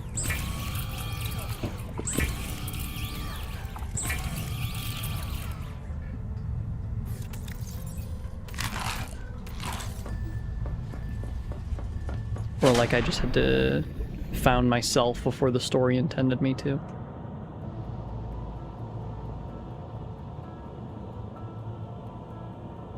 Hold on, I need power.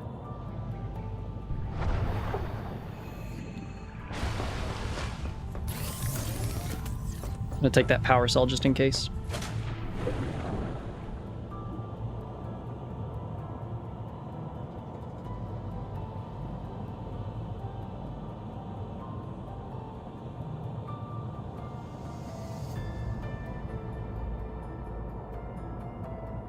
Alrighty. The last thing we have to fix. And then.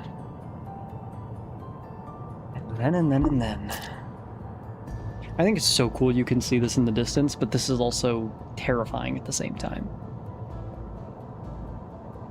They have a thalassophobia warning at the beginning of the game. They should also add submechalophobia. Jeez. Just feels like there's gonna be a giant arm or something to creep out of this. Okay, I think I need to go into the above control room right there to turn it on.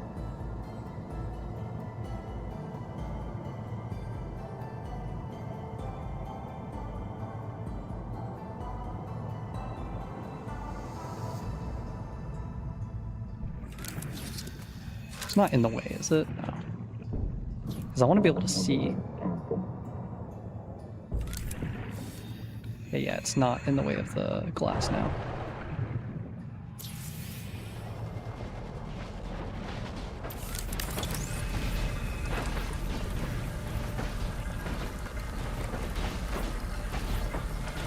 Power plant repairs complete. Power plant overhaul complete. Bloom cleared. Ready for restart. All right. You heard the PDA. Ready for restart. I'm a little disappointed that it's not like scan upper control room. I will say I'm like a tad disappointed if there wasn't more repairs you could do, but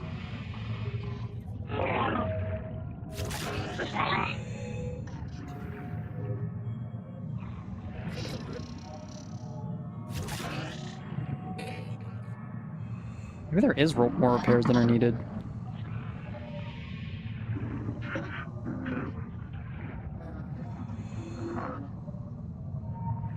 What?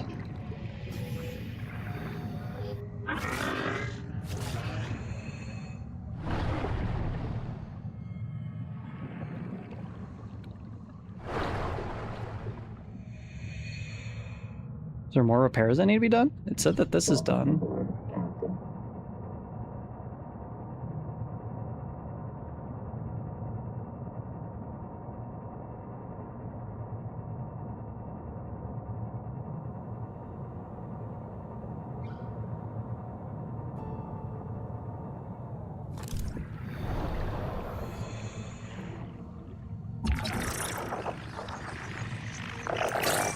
Heat pipe doesn't need repairs, does it?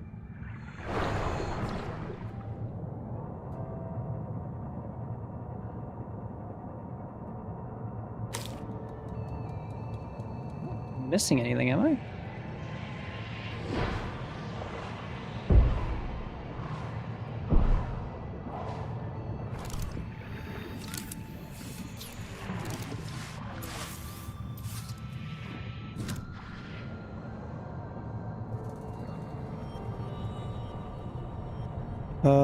Patch them up? Oh, for you, you were correcting your message. They're correcting me. I'm like, what? Patch what up?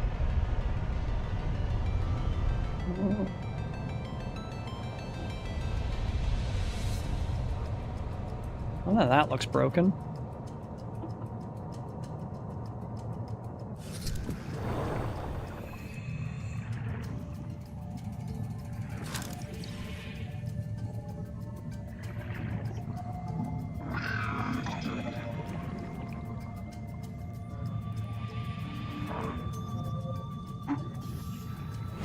I'm so confused. Where do I need to go?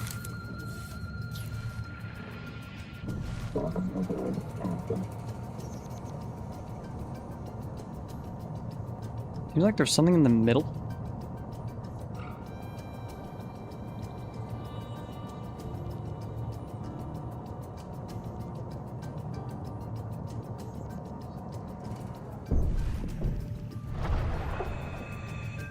Old thermal pipe.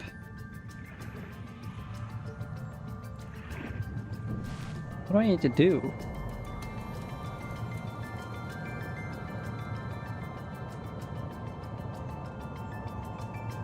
I'm so confused.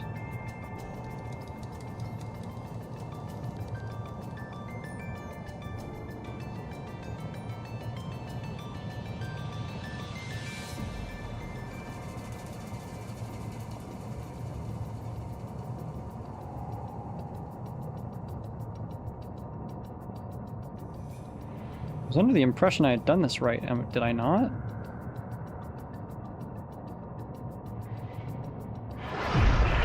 Oh.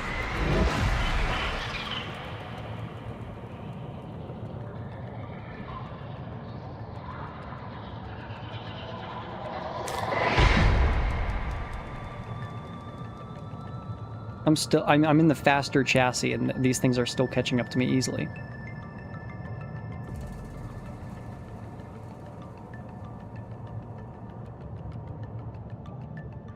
I didn't give this one the upgrade efficiency, did I?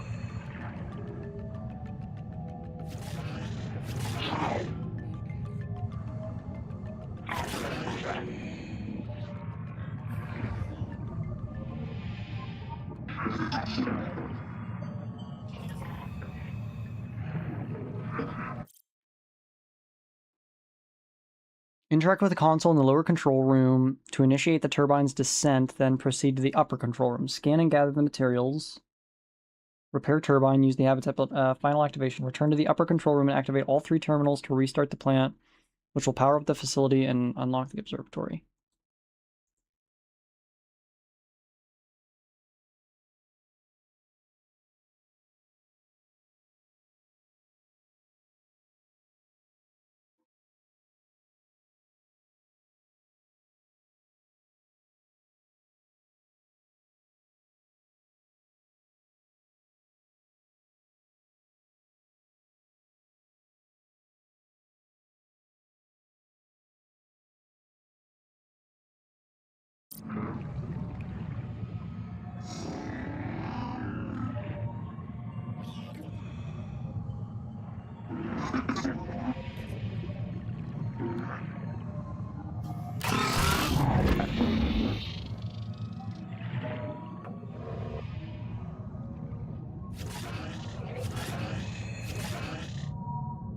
I don't understand.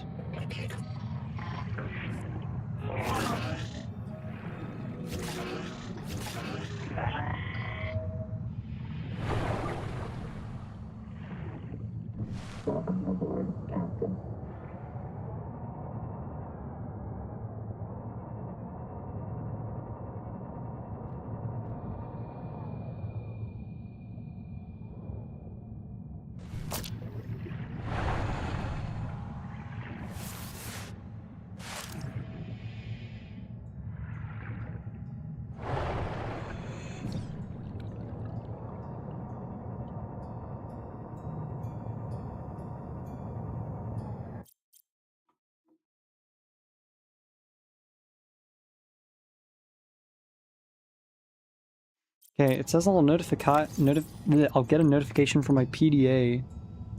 Ready for restart. How?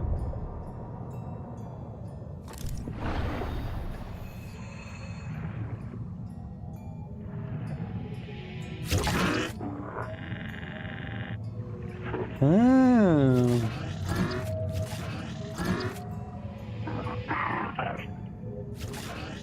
Oh, okay, I'm stupid. Thanks. You have to... I had thought I was trying to press these individually, and I didn't realize that, like, the whole table presses separately. Okay, that's pressed, that's pressed. There we go.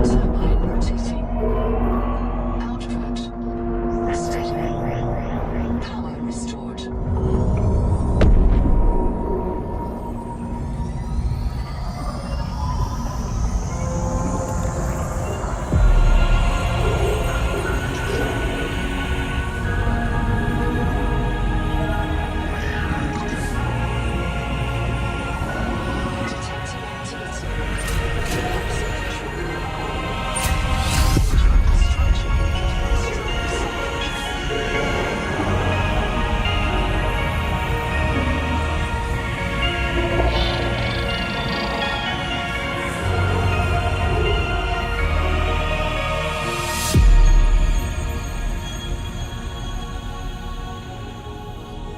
One thing that I'm super... So what do you think of Knights of Midnight, which I just posted on the Discord? I did not watch it because I'm on the stream. This is making me curious. What are these two? I think that's the metal farms, and I think these are like a heat plant, but I wonder if we can turn them back on. And I'm wondering what this is. Is that the tree, or is that the angel plant? I'm curious.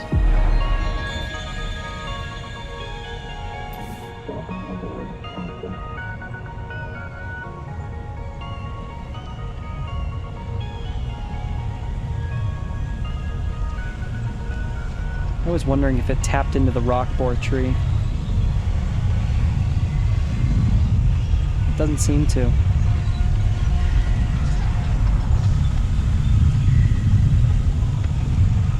Seems that that's just down there.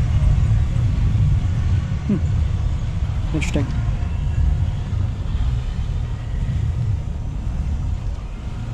Well, time to go to the observatory.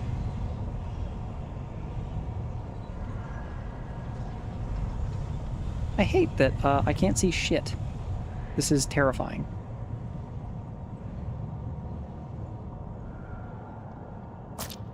Why are all the lights off? Why is there no sound? I literally can only hear the engine hum of my vehicle.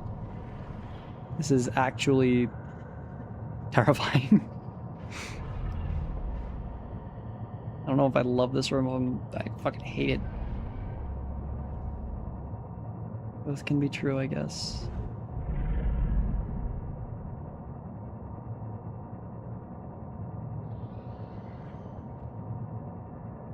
Where's the entrance again? I think it was closer to the opposite side of my base.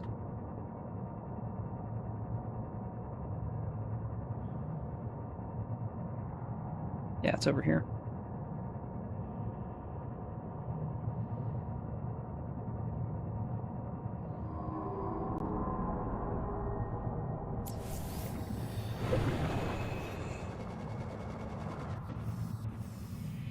When we hear this place, we say, remember we saw the stars, a credit to our species. Not like what came after, but we are what came after. Leftovers, tailings. When we tend this place with broken claws, who will credit us? Against what debt? Really hoping that moaning sound is just a deep wing. That one swirls like the angel combs.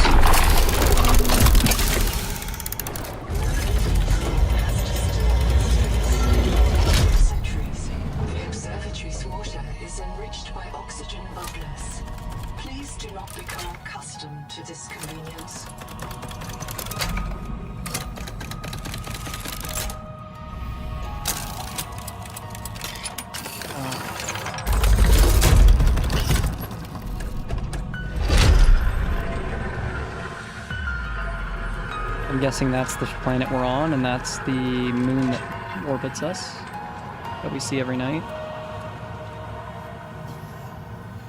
In the year 500 Pi, brave Magi and Vefurds returned to Karakorum. They rebuilt this observatory to study the erratic messenger. The erratic messenger? After the 0 year, when the daughter fell from space, all Axum fled to deep water. The telescope was destroyed. The daughter fell from space. Long ago, fire users called Ardyax built a telescope at Karakorum to spy on the world tree at Zandu.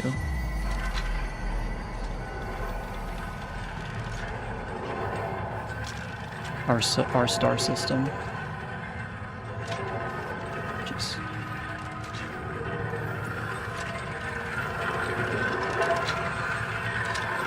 Ori. Oh, all this is Ori. Oh, this whole thing's called an Ori. This is a map of the local solar system and nearby stars, including the pulsar. Matching to TransGov known pulsar database. Estimating distance from Earth.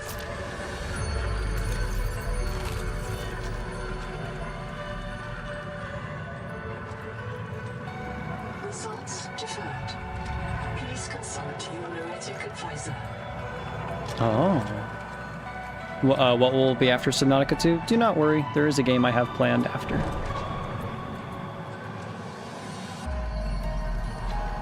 But that'll be revealed when I actually play that game. Talk to Noah, I'm assuming it said go to the noetic advisor, so, I mean... guess that's who it wants us to talk to next. Oh, what's this?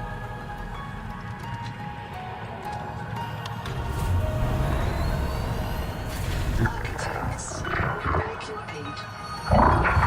The trees are dying. Their angels cry out to us. The trees' roots feed the world, and the world feeds the trees. Each requires other, as we require you. But the roots are rooting. Nuclear heart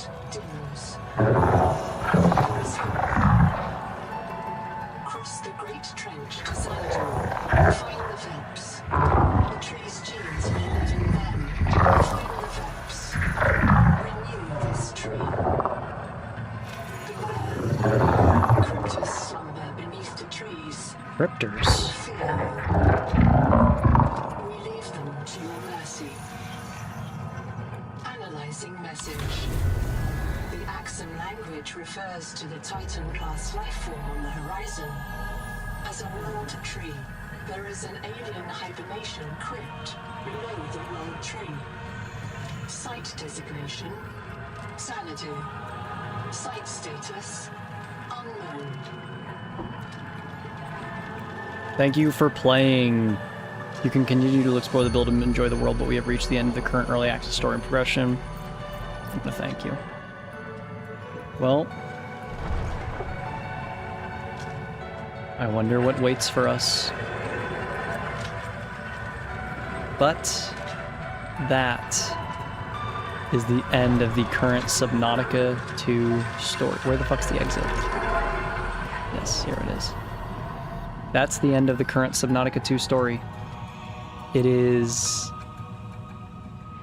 beautiful, in my opinion. This is an awesome story. I want to go talk to Noah first and see if I can get anything. Analyzing. A tower of bioconcrete grown on an electroformed metal frame. The electrical system is designed to receive external power. Conclusion. The builders also constructed a power plant nearby, assigning alien species designation from TSF A-list. Builders designated Axum. Oh, I could have gotten that information way earlier. Let's talk to Noah. He might have something for us.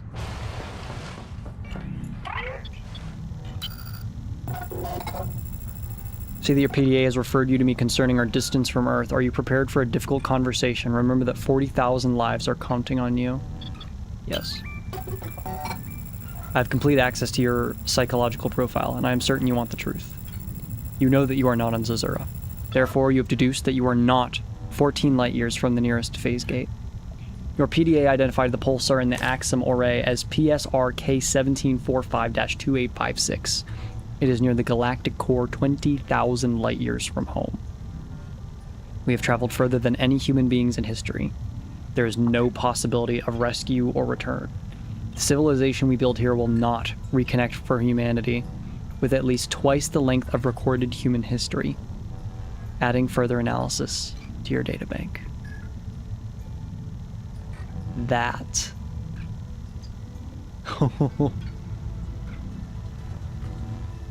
That's scary. That is crazy.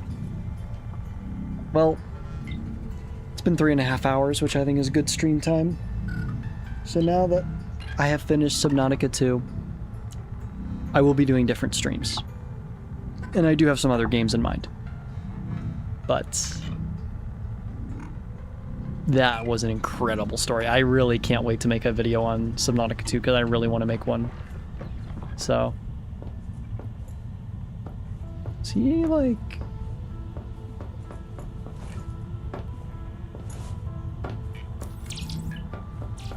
interesting. Anyway, it's been me, Moosh. Comments, criticism, and suggestions are always welcome, and I will see you guys later in either the next stream or the next video. Hopefully the next stream, because if the next video comes out before the next stream, then that means I fucking hunkered down. Anyway, arrivederci.